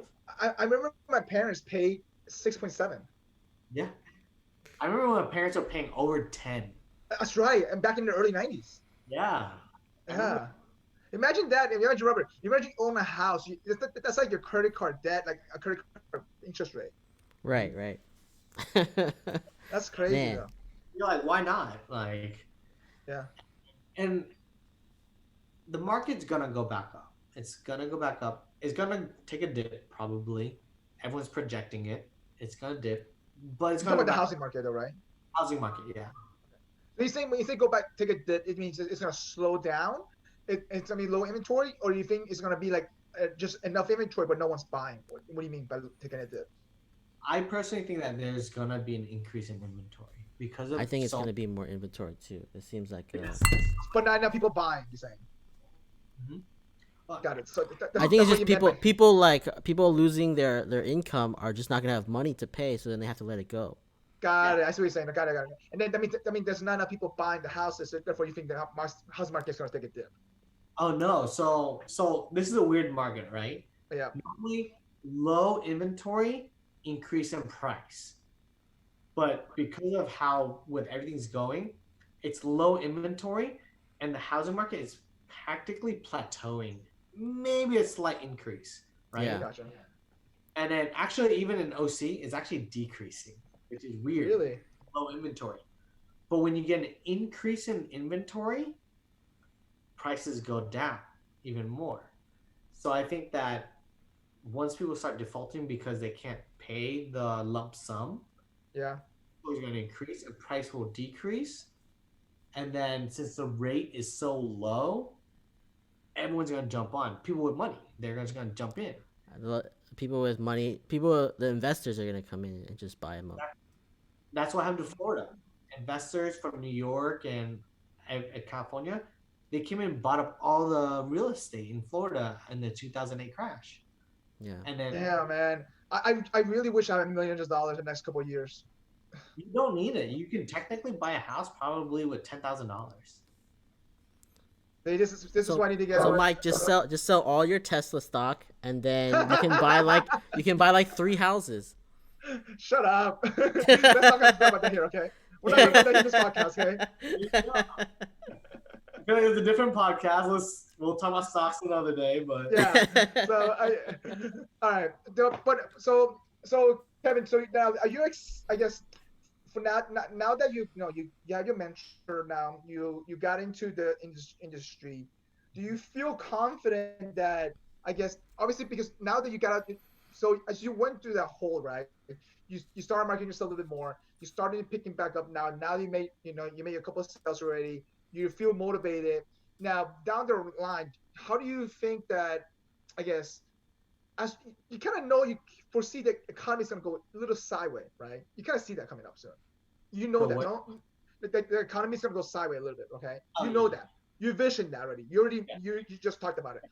So how do you kind of stay ahead of that with potential sellers? Like, how do you stay ahead of that a little bit? Or have you even thought about that? Just wondering. I've thought about a little bit. So if the economy goes sideways, right? Yeah. The way I see it is that there will always be investors. There's always the person who's going to buy homes, right? And they need to rent it out to people. So investors, what a lot of some investors are doing right now is that these people who are defaulting on their homes, they buy it up, they buy the home and then rent it back to those people. And then That's crazy. They do a lease to own. But they still make a profit. And so I don't think the market's going to go anywhere. The housing market's going to stay the same. Like, there'll always be people buying up real estate. Everyone knows that real estate is a good market to be in, to own homes, rentals, and all of that. I mean, I'm looking to buy a rental, and it's just how the market is. Like, no matter what, the housing market is going to be there because people need to live somewhere. That's true. There's always going to be people with money. Yeah, that's true. Yeah. So if you think of it, that's my mentality. Is like, people need to live somewhere. There will always be money there. So it's not going anywhere. Gotcha. I mean, we had the worst crash, I feel like, in 2008. We bounced back. Housing market went back to how it was pre-2008 within a few years. Yeah. So how do you think? Wait, what did you? No, what you go ahead, Robert. Go ahead. Oh yeah, I was thinking, like, how do you think, like this, like you jumping in right before COVID, and you said you went into like a hole and like had like some problems with like motivation. How do you think, say like the next time that some bump happens, do you think you're prepared better for the next one to be able to get out of any rough anything that you're like any bump in the road overcome there? It, yeah. Yeah. I mean, the way I see it is like, this is a land of opportunity, right? So no matter how far I guess what motivates me is like when I see people who are at the bottom, they are living off of $12. That's all they have in a bank account, and then they're able to make something out of it, right? I moved over here. I didn't know anybody. I mean, I knew one person, and she kind of introduced me to people, but I knew her. I've hung out with her like 3 times prior over the, That's crazy. so I kind of knew her, you know. But then we got closer once we got here. The way I see it is like I was at the bottom, and I can make my way up, back up, because as long as you're motivated and you just tell yourself, "Hey, you're at the bottom. There's no place else to go except for up," and It's a mindset, I guess, right? You're trying to create that mindset back into it. both the mindset. Like Hmm. I can sit here and wallow in my miseries and COVID sucks and I saw a new industry and just sit here and just be depressed and watch TV all day and do nothing, Yeah, or figure out a way, like figure it out. Hmm. And if I do go back into it, the same thing. It's like, yeah, this sucks. So how can I make it better? that's. I mean, I think that's a little bit more. I think because, for you, because you've gone through the different sales, like you're a salesperson, right? So you have gone through up and down cycles, so you know how to get out of it. Now, a lot of us have not, to be honest, though. A Right. lot of So us like sometimes, for me, yeah, like for me, if I got into a spot where I was like, I can't make any, like I don't have any, like they laid me off from work. I don't have any prospects. yeah. I think I would get pretty depressed, and I don't know. Like I would probably get out of it. I don't think that I mean, my you got out of motivation is Jacksonville, that though. low. I just think like I don't know how I would get out of it, but I feel like I would. But you've got actually gone through it, so like I wanted to know like how how did you how did that change in mentality like work? Because I don't know if I would have that right away to just Yeah, like especially when get listen, out. you had no money coming in, right? You knew that you had to do something, and then knowing that you had to be creative to actually do something because you can't spend Yeah. that much money. Mhm. And I think so. What do you? Okay, yeah. Going to Robert's question, right? I mean, before we move on to the data thing, I was going to send you guys, but what are creative ways the past couple months to kind of like help you promote yourself? To hey, I'm going to put Kevin in the back of your mind. Yeah. How did Not you that I'm how COVID. did you do that? Like how did What you did you do do? that? What did you do now? You know, what I mean, like, I mean, I'll be honest. Like, I have a lot of support system. Like, obviously, my family always has faith in me. yeah, Um, Jenny has a lot of faith in me, and I have, I had to realize like there is no, there's no situation that I can't get out of because I actually go on Facebook, right? Who, if anyone goes on Facebook or Instagram, they see it. People are making money off of literally posting videos, right?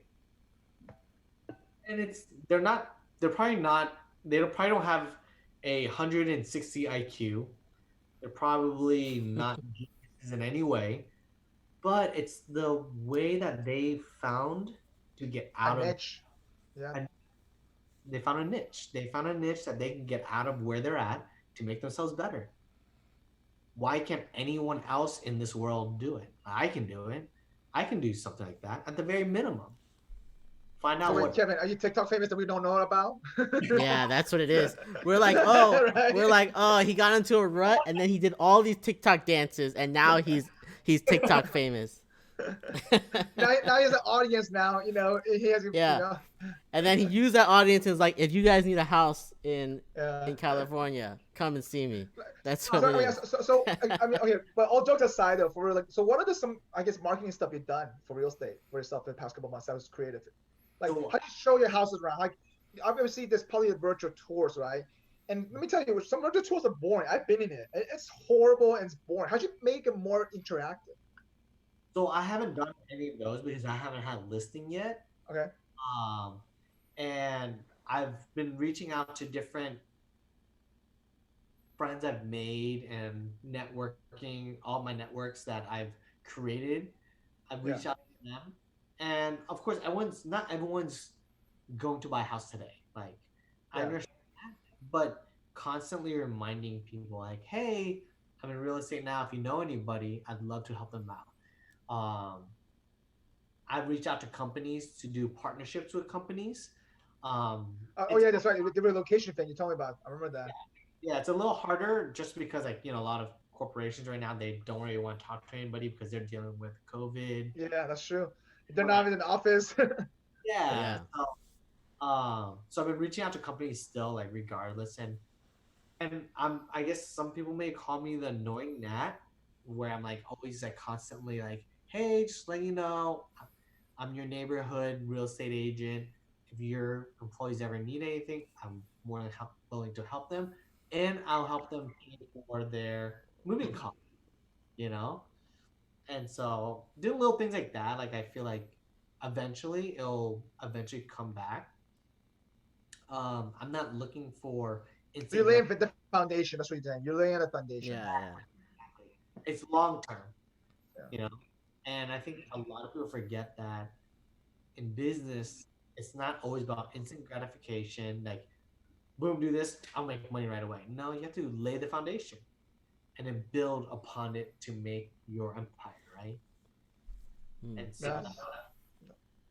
Yeah. And that's true. I think we're so used to the inner gratification. Overnight, you become overnight success.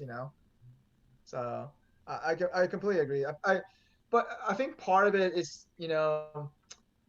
so for me during the COVID time, I was like I always wanted to start a podcast, and I told Robert like me and Robert talked about it for a couple months about it too. We've been talking about it for years. Yeah. There's a like 2 years ago you were like, hey, we should start a podcast or Yeah, something. 2 years. That's what 2 years ago. Remember that? Yeah. It had to be something like that, and I was like, oh, I know these podcasts, and like we were just like shooting back and forth ideas, and yeah, it's been a long time. But then like COVID hit, and you're like sitting at home all day. Might Well, as I well gained talk. back 10 hours of travel. Let me tell you, Kevin, I gained back 10 hours of travel, right? And I'm like, holy shit, I have time to do stuff now, you yeah, know? And yeah, so, and I'm like, you know what? So for me, at least, every year I try to look for something to improve on. And also, you know what? Communication, I think, is something that I want to improve on dramatically. Especially, I mean, it's just gonna be ongoing basis. I mean, you're not gonna learn overnight. It's a soft skill set that takes time to build. And I think it goes both way from listening, like you said before, to not only to tell storytelling, right? And Hmm. so I think a podcast is the best way to do it. And I couldn't. I all my Toastmaster classes were canceled until they moved it online, and it wasn't the same. Toastmaster online is kind of a little bit different.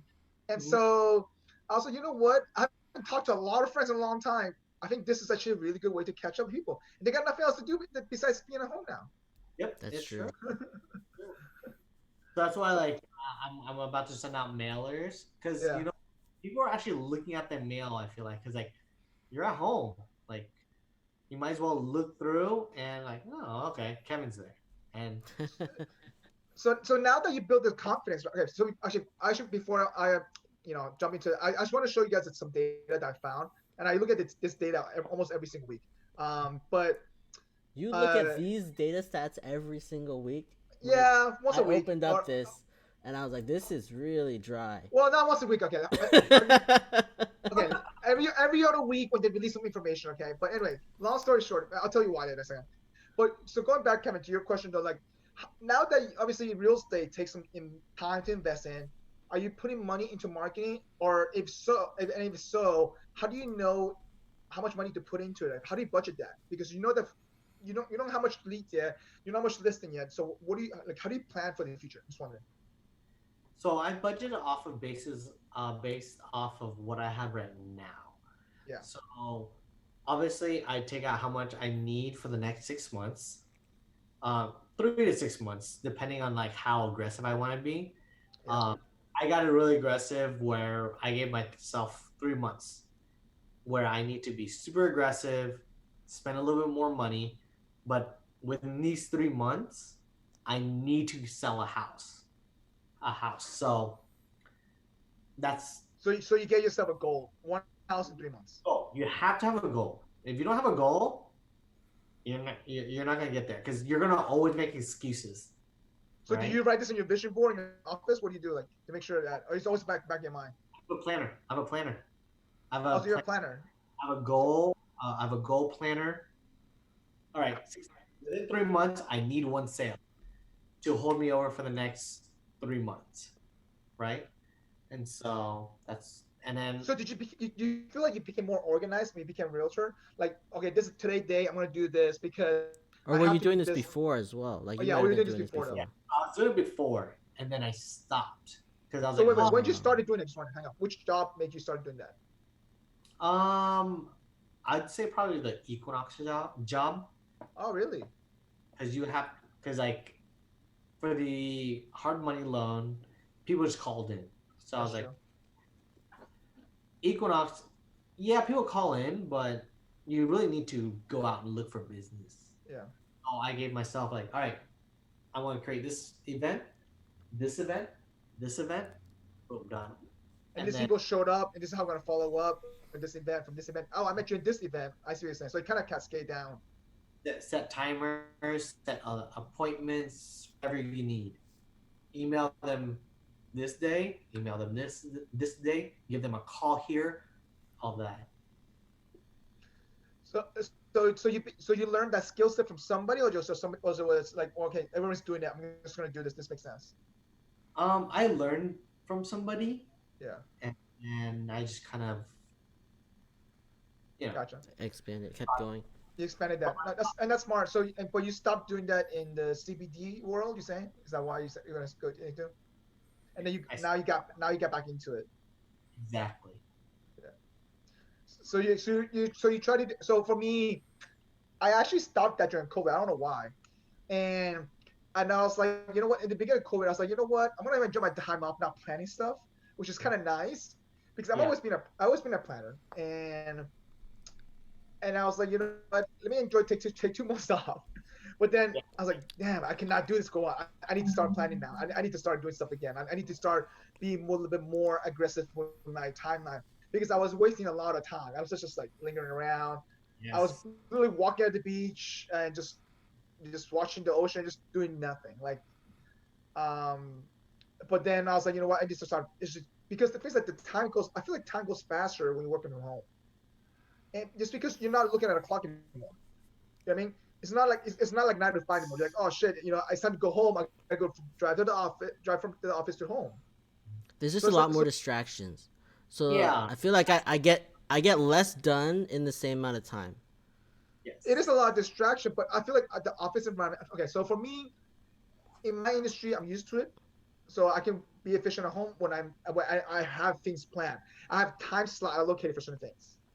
But I think that's But the there's a having things planned yeah, because I wasn't planning my day anymore, and literally I'd be like, yeah, I got another hour, and I'll just hang out or watch TV you for just another. winged it. Yeah, I winged it, and then I end up at the end of the day, I'm like, whoa, What did I I do? didn't What did I anything. do? Like, what did I do? Yeah. But it's planning. Planning is so key, and I wish I did it early in COVID. Planning out my day, I'm gonna spend 1 hour, 2 hours doing this, break for half an hour, do this for 2 hours. After that, I'm way more productive. Yeah. Where and then being at home is hard. Like, let's be honest, we want to go to our pantry, and get a snack, cook something, eat Oh, you something. want to take a 30 minutes to work out? I find that my phone is much more accessible at home. Yes, Like yes. I It's can true. like I'll just be at home, like I'll be at work and working, and then I'll be at home working, and then something rings and I'm like, all right, let me go look at it. But like at work, I never looked at it. I just never looked at it. It's so weird. Well, also, I feel like at work, you're in this environment. Okay, I gotta be productive. I'm only here for a couple of hours, and then yeah, you know what? I have coworkers here that I gotta have to talk to for do some work. But now that everyone's just more accessible online, it's kind of like I feel like so for me, if I'm not intensive enough to get work done within that couple hours, I won't get it done for the rest of the day. I just won't. I linger around. I do have my time where I'm just gonna slack off. This is my hour slacking off. I'm gonna do whatever. I purposely do that just to get out of my system. You have an hour of So slack off time. That might be good. So when yeah, I was at work, I had like when I'm working, I'll have like 4 projects going on, but I'll work on one project like hardcore and then until it's done.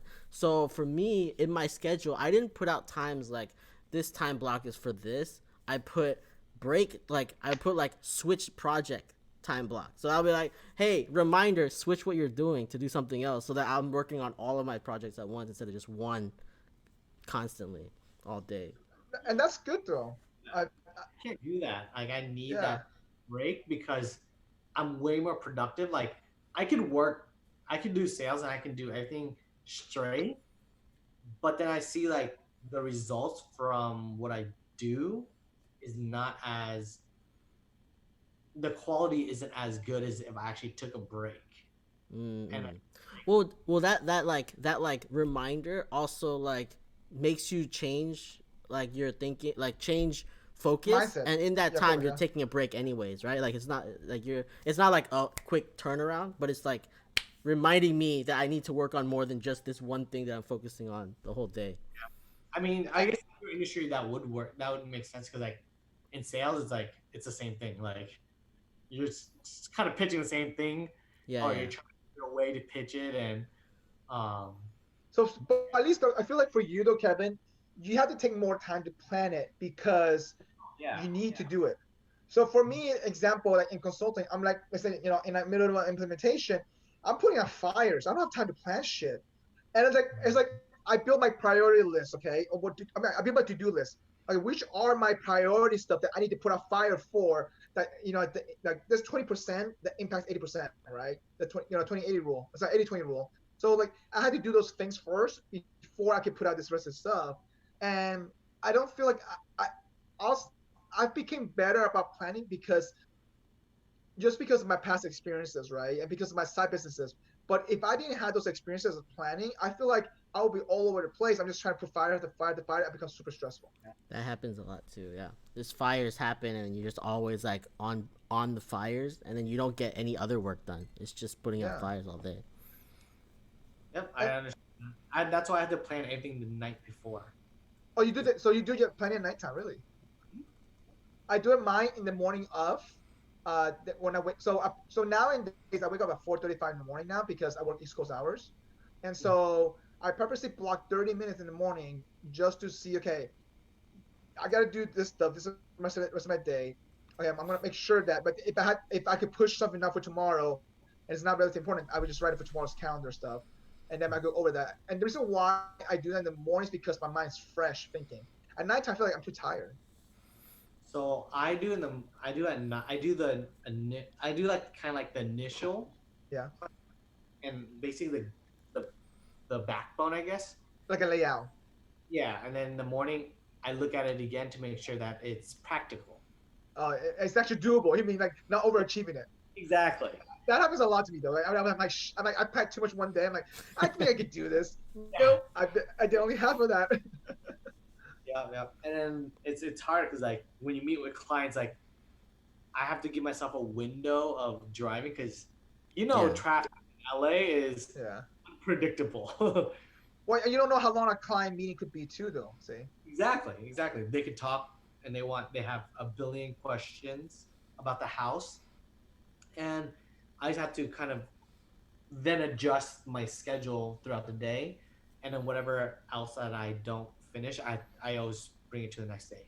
Mostly like So is your phone your planner, or is more like my phone is my planner. It's connected to my computer, which updates my calendar.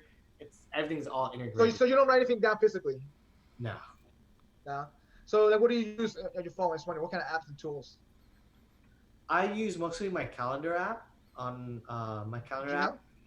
Uh, Samsung, my Okay. Android. And If you take it, notes, what do you do?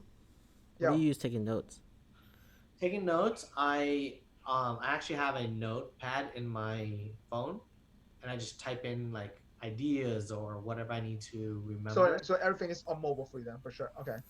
I try to do that, but then recently I've been like, all right, I need to like actually like I don't know. I think it's because I switched over to MacBook, and I'm just like I don't know where the notebooks are, like know where anything is. So then I started like, all right, let me get a physical one out, and I'd like write down, take notes during meetings instead of like, all right, I'm gonna write this note down, and then I'll be like, I'll spend like 5 minutes just finding where my notepad is, and I'm like, oh, okay, all right, let me write this down. I'll put it online. I'll put it on the So for me, later. all my meeting notes goes into OneNote because I can log into the account anywhere I want to see my OneNote.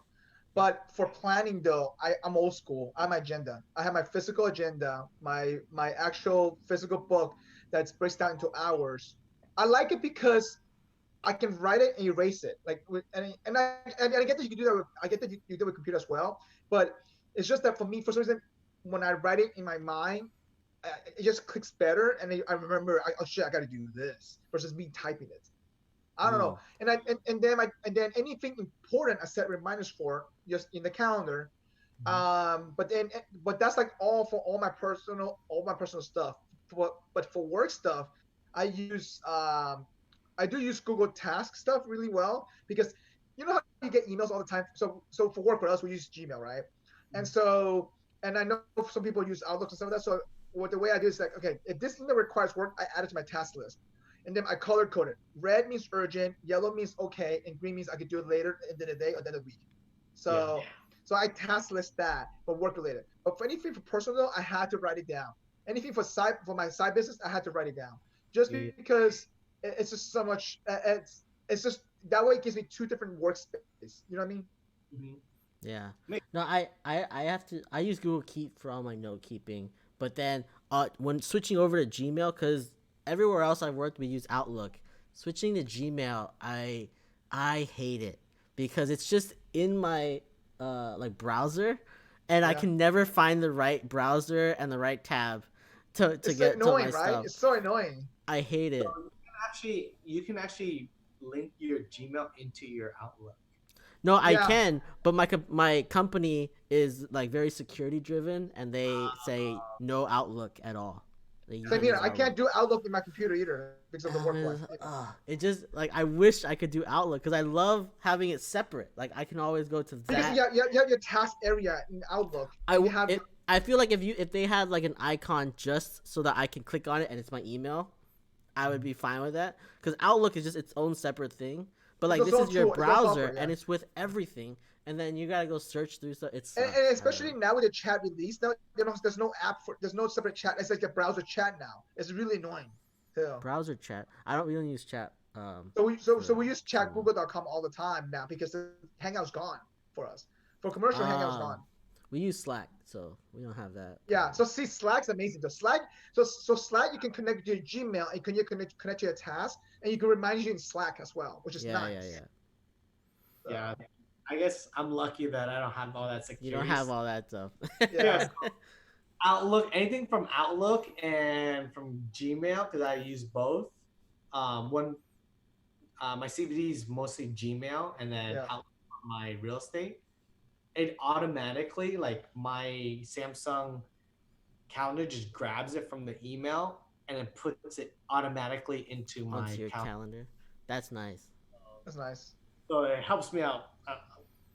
It's like my personal assistant, really. That's nice though. All right, so one last question about real estate. So take a look at the data I sent you guys, okay? And then we can, wrap up this conversation with the free range venting. So this data, I tend to look at this probably, every other week, and I keep an eye on it just because I want to see how the banks are doing, because this tells you how much real estate, how much loans are being issued out commercially. If you look at row 10 and 11 versus real estate wise, and if you look at my quarterly data, by the way, there's a breakdown of this every week, by the way, too. But this is quarterly data though. So this is the quarterly data during this whole, look at 2020, right? And you see how it dropped. And then if you look at the last 4 months, you can see how it even dropped even more. But look at July. Look at the residential real estate loans. It went from negative 6.0 on May 2020, negative 3.1 in June 2020, and then went to boom 5.3 in July, positive. Wait, what line are you looking at? Look at line number 12. 12. Oh, I see. Oh, 6, negative 3, 5.3. Oh, I see. Yeah. Percent Isn't that crazy? change. Yeah, Yeah. isn't that crazy? Like, So I ha- have access to all these charts, and the number of the number of homes bought yeah, is the same as pre-COVID right now. it's the same as pre-COVID, really. But look at this. This number though, this 5.3 is higher than the last 3 quarters before though. I know, but the other 3 quarters were negative, right? So it was No, going no, no. down, and then The last 3 months are negative. So you see, they were made, but then look at the quarters though. Look at the quarters 2019. 2019 quarters. Yeah, look at that. It's twice the amount. I know, but like it's twice as much. But like in the last 3-4 months, it was all negative. So So what's the average? any Hang on. any Let's positive would hang on. Let's do the average of the last 4 months. I'm curious now. Hang on. I'm very curious. What is the actual average? You have to also remember the main reason why is because of the rates. The That's rates true. Yeah. and also the feds also announced that they're gonna keep the percentage rates low. the rates low for the next 2 years. Yeah. What they say 2 years? I thought it was next year. 2 years, really. To banks and stuff. Yeah. So, All right. So Robert, by the way, so I did a quarterly average for that. The last 4 months is negative 1.3. So it's still pretty low if you think about it. Yeah. But that's But- expected with all like the negatives. Yeah. But dude, that 1 month of 5.3, do you think that the next one's gonna be even higher? You know what I mean? Like, but anyway, so it's trending upward month to month basis, which is kind of nice to know that, right? So, but if you look at consumer, It is trending up, and that from negative 3.1 to 5.3 is a pretty big jump for sure. Yeah. Month over month. But if you look at consumer credit card debt, though, and then I'll talk about why I'm talking about that. It's because that alone, people are paying. People What number is that? are. That's run their consumer loans 20 column 20. 20. Yeah. Okay. So consumer loan has dropped. That means people are not borrowing as much money in the credit card world. You know what I mean? To because in the debt, I guess, economy society, you need to borrow money in a sense to keep it kind of moving, right? And so my concern is that I'm wondering, because let's say that by the end of this year you're gonna have one more quarter left. If consumer loans doesn't pick back up, how, and going back to what Kevin said, right? Guess what? All those forbearances are go up. Everybody's gonna start paying back money and stuff like that. I think this number is gonna go down dramatically more. I feel like the real estate too as well, but because I feel like this spike, it was just it's more about some folks who can afford it now, they can afford to buy it now. But I feel like this is not sustainable. I feel like the -6 that we saw in May, I think it's about to get worse though. I personally think that though, or I don't know. Residential or for consumer? For residential, because the correlation is that the consumer loans is going to be stagnant, and people are not going to borrow money as well. This is the number of loans, right? Number of loans people are taking out. Yeah. Mm-hmm. Yeah. So I disagree. Really? Why is that? For residential, at least for the home loans. Yeah. The people who are making money right now are middle to upper class. Yeah. They're gonna still buy homes. If anything, the home prices are gonna decrease, and they're gonna buy even more, right? Gotcha. And so the amount of loans for homes is gonna continue going up. Consumer loans probably will go down or maybe even go up because now everyone wants to put credit, right? Because they're not making the funds. Once they like they don't have their like the stimulus, the less stimulus they have, the more money they're gonna have to put onto credit cards. Mm-hmm. But again, though, I feel like I get that part. I see what you're saying, though. So now, in order for you to open a credit card, you have to have good credit score, right?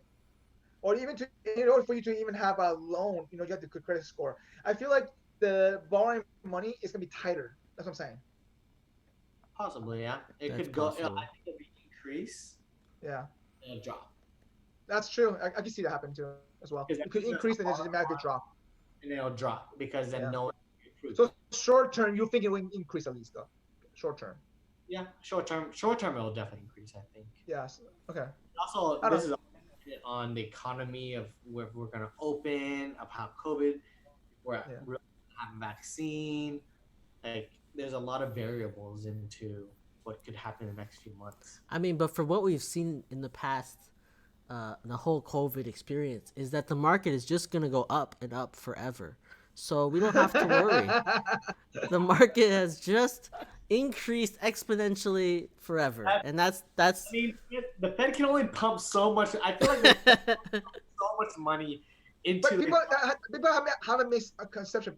The Fed does not print money. People don't understand that concept. And I'm like, if people look into this, it's all about the quantitative easing is about just moody movement. You know what I mean? Like, so it's all about money velocity. Like they're trying to increase that, and without that, you're not gonna have.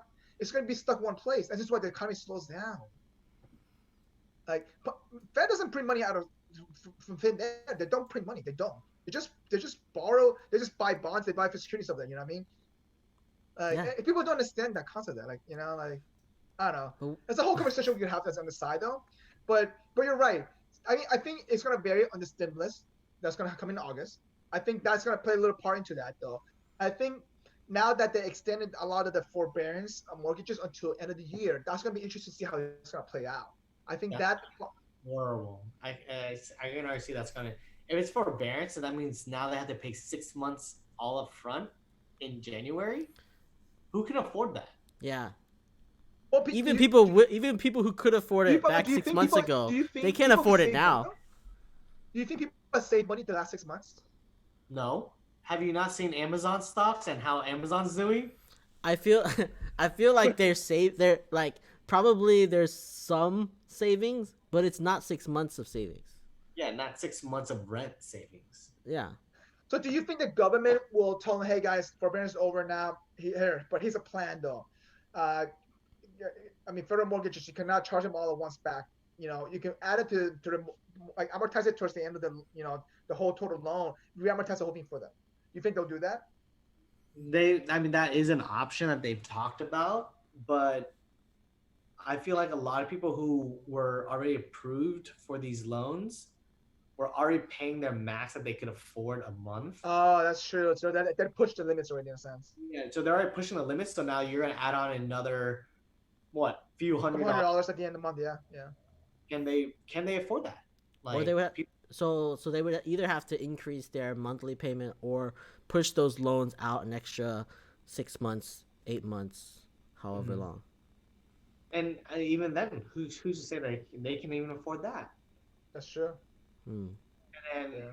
and then most people who are gonna go back to work, there's no guarantee that they're gonna get the same wages that they were Or the making. same job, to be honest, man. A lot of jobs are not Right. returned. I mean, we could talk about the whole economy situation another time, but I feel like so overall, you are optimistic for short-term market, but then it could be very disastrous long-term. That's what you're saying. Oh yeah, for sure. Yeah, and that's good though. I mean, I understand that. Hey, so we're gonna end this discussion with the free-range venting.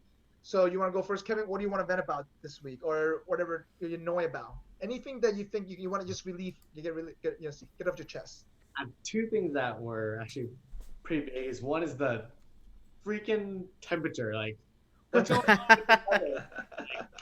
This heat is driving me crazy. Like 111. Like, Wait, do you get the fire smoke out there or no? do we have what? Have you gotten the fire smoke. smoke? The smoke from the fire. Oh, we're lucky. I'm lucky that I haven't experienced it. Okay. But I did go to Joshua Tree where I went camping. It was 103 or 104. No, sorry. Joshua Tree was 113. And at night, it was like, 113. Holy! This is Mike. This is why I said we're not camping. I can't do it. Well, First off, I can't do camping when it's cool outside. I don't like it. It's dirty. You're on the ground. I don't like it. All right. Secondly, if it's too hot, I need air conditioning. 100%. wait, Robert, we could go glamping. Okay, we go get glamping. Okay, we can glamp. If you can set up a glamp, I'm okay with that. But I ain't doing camping. It's too much. Yeah. All right. So what's your second vent, Kevin? second event is I used to ride motorcycles a lot. I actually stopped because I was dying. And so I've been seeing a lot of videos of like people. if you're driving, by the way, guys, and not you, but like everyone else in society, if there's a double yellow line, that does not mean you can cross.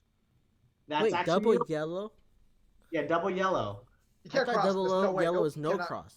There's no It's cross. no cross, but people still do it. They cross into the HOV lane, even though it's a double yellow. I mean, are you talking about the motorcycle or the cars? Well, anybody Okay. technically. Yeah. So my videos that I saw that was a motorcycle. He was cruising on the HOV lane, which he's allowed. This car changes lane when it's a double yellow, and the motorcycle guy hits them because he does an illegal. He comes out of nowhere and he comes fast. It's not like, dude. Wow. He's like, and he flew over his motorcycle and landed on the trunk.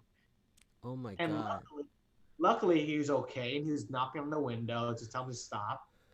But it's like, But he landed in the car's trunk. like on top of it, you know, Holy on top of the car. Oh my god. in the trunk. And then the reason why it's a big deal for me is because like the reason why I stopped riding is because I was riding my motorcycle one time, and then I'm on the HOV lane, and this car, again, trying to go into the HOV lane when it's double yellow. He got so close to me, I'm literally knocking on his front window. Oh And my I'm like- god. On his I'm like- window, and he doesn't hear you? He eventually saw me, but he didn't see me because he didn't bother turning his To shoulder. look. Jeez, these people are crazy. No. And I'm like really? Like, dude. Wow. And then, and that was my first instance. The second one is like someone tried to do a quick lane change into HOV lane again without looking, and I got almost pinned to the median, those Oh, colors. on the side, on your far left side. Are you serious? Oh, shoot. Wow. And I'm like banging on this guy's window so that I'm not pinned and like, Yeah. basically stuck. And luckily he saw after I banged on his Wait, window. hey, don't you have a honk in your bike? Yeah, we do, but people. But it's right there. The window's right there. The window was so Like, what? banging on this window, like that's my Yeah. first- If they're that close, like that's That's the true. closest thing. yeah. That's crazy. Oh my Man, god. that's crazy, man. So I mean, I guess that's not just LA driving. I think that's in general driving. Yeah, I agree with that part. I recommend don't look over your shoulders, look twice, make sure a motorcycle is not coming up. You know. Hmm. Dang, Crazy. those are crazy stories. Yeah. Those are So crazy what's your stories. event, Robert? My event. Oh, so when we were doing this, yesterday, Lori Loughlin from Full House got sentenced to 2 months in jail, fined $150,000, and 100 community service hours. 100 hours of community service for trying to get her kids into college easier. She was trying to be a some good mom, scandal. man. She was trying to be a good mom, you know. She was Yeah. trying to be good. So what I'm mad at is that why was she so cheap that she paid $500,000 to do this whole scandal? If she paid the school $1 million for a building, they would have let him in anyways. That's Why true. are you being so cheap? Might as well, if you're gonna spend the money, go all out. Don't put get your money in in trouble. the building? And Put like, it yeah, in you the put the building. money into a building, and they'll give your kids into college, no And your problem. name's And on the building. and You your live name's forever, on the legacy. building. Oh my god, Yeah. it's True. why are they so cheap? Like, I don't understand. Yeah. This is a sentence for being too cheap. That's what it is. Wait, but the husband though got more to that. Like is that the husband's sentence? Yeah. So the husband, they said that he was more involved, and she was More not- involved.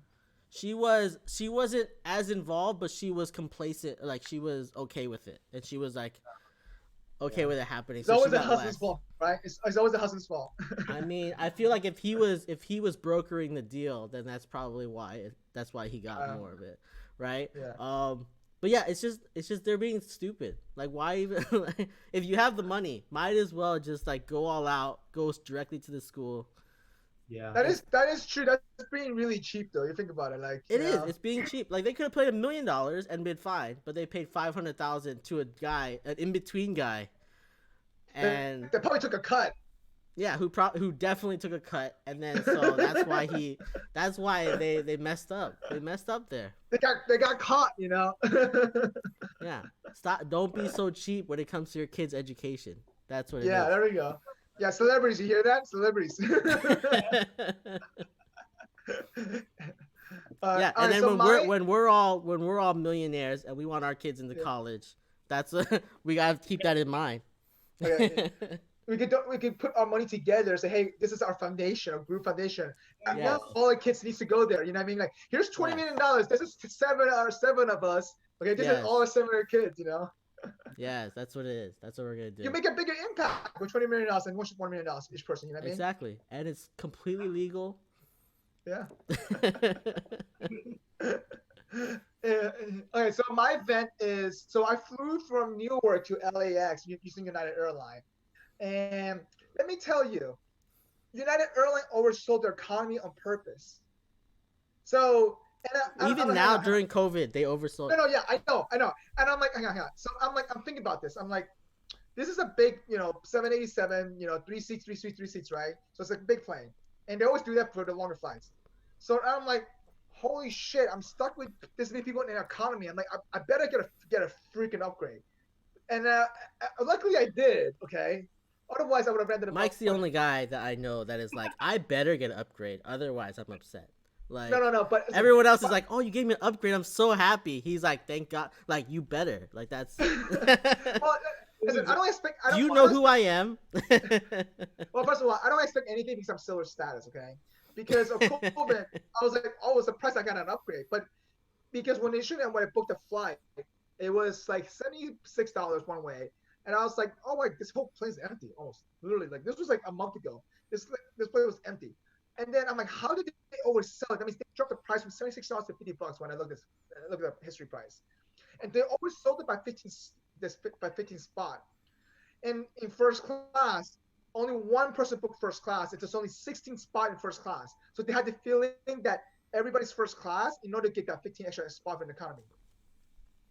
And I'm like, every other airline, Delta, Alaska, and JetBlue, they purposely block those middle seats so that way they not sell that, at least keep the social distancing, reduce the minimum risk. United Airlines didn't do that. I was like, no, they said that they were stopping that though. They said they were stopping that like a couple months ago. United said that they could stop that in July, but every other airline extended it until the end of the year. Yeah. Wow. So I was like, in my mind, I'm like, Jesus, guys. I was like, I thank God I'm not back there, but I don't know. Yeah, like, I booked flights to Orlando for Christmas, and I booked through Delta because I knew they would be the best at like being safe.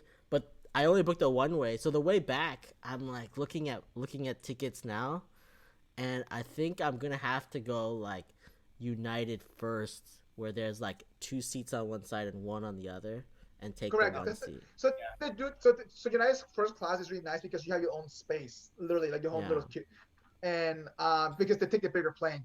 I mean, the Delta doesn't do that unless you find the right time, the right plane. I know. I do notice that though. I agree. Yeah. So United flies bigger planes across country, which is kind of nice because you get a first class upgrade, but it's pricey though. I think I'm going through like Air Canada, and it's like 25,000 points one way. Oh, nice. That's not bad at all. Also, using your MX points. Yeah. Nice, smart. Yeah. Anyway, that's my event. I'm like, how are you jumping? I mean, I'm like, how are you overselling on the middle of a pandemic? Yeah. United is kind of stupid. Like they don't give a shit. They're like the Florida of airlines. They don't give a shit. Florida Airlines. They're just like, we're gonna do what we want to do. Spirit frontier. I don't know. But all right, listen, hey, let's wrap this up. Kevin, you want to plug anything in? Any advice? How about this? If you were to give anybody one of 2 advices, what would that be? How about this? Give yourself the younger version of yourself. What kind of advice would it be? Just wondering. Like, it would probably be just keep pushing through no matter what. Don't let little things bother you as much. and and then also remind myself there's always bumps in the road, and that's normal. Like that's always normal. Nothing is perfect in this world. So All right. yeah. I mean, that's good advice. Yeah. So, do you want to plug anything? You want to plug your what's your website to Oh yeah. So my company website is www.rockstonerealty.com. That's our. And then if you want to find me on Instagram or Facebook, look at KD Realty. And then yeah. There you go. Yeah, it's gonna be plugged in upstairs. Upstairs. I mean, up here in the bubble here. up above you? Yeah. Just Yeah. point up. Yeah, I got it right here. Yeah. I got it. There you go. There you go. Yeah. All right. Well, listen, Kevin. We appreciate having you, and I think this is a great way to catch up with you as well. Yeah, We'll wish you the best of luck in your real estate journey. Keep us posted. Listen, we'd like to have you back as always for many other topics. Yeah. But other than everybody else, thanks for listening. Thanks for tuning in. Until our next episode. Thanks everybody. All right. Great. Peace, guys. Thanks for joining us for this episode of the Gluten-Free Organic Thoughts podcast. As always, we appreciate you. If you are watching us on YouTube, please don't forget to subscribe to our channel, like this episode, and leave us a comment. If you are listening to us, please leave us your honest review on your preferred podcast listening platform. And as always, you can find us on social media at Facebook, Instagram, and Twitter at GFOT Thoughts. Drop a comment and give us some feedback. We would love to hear from you. Until next time, see you then.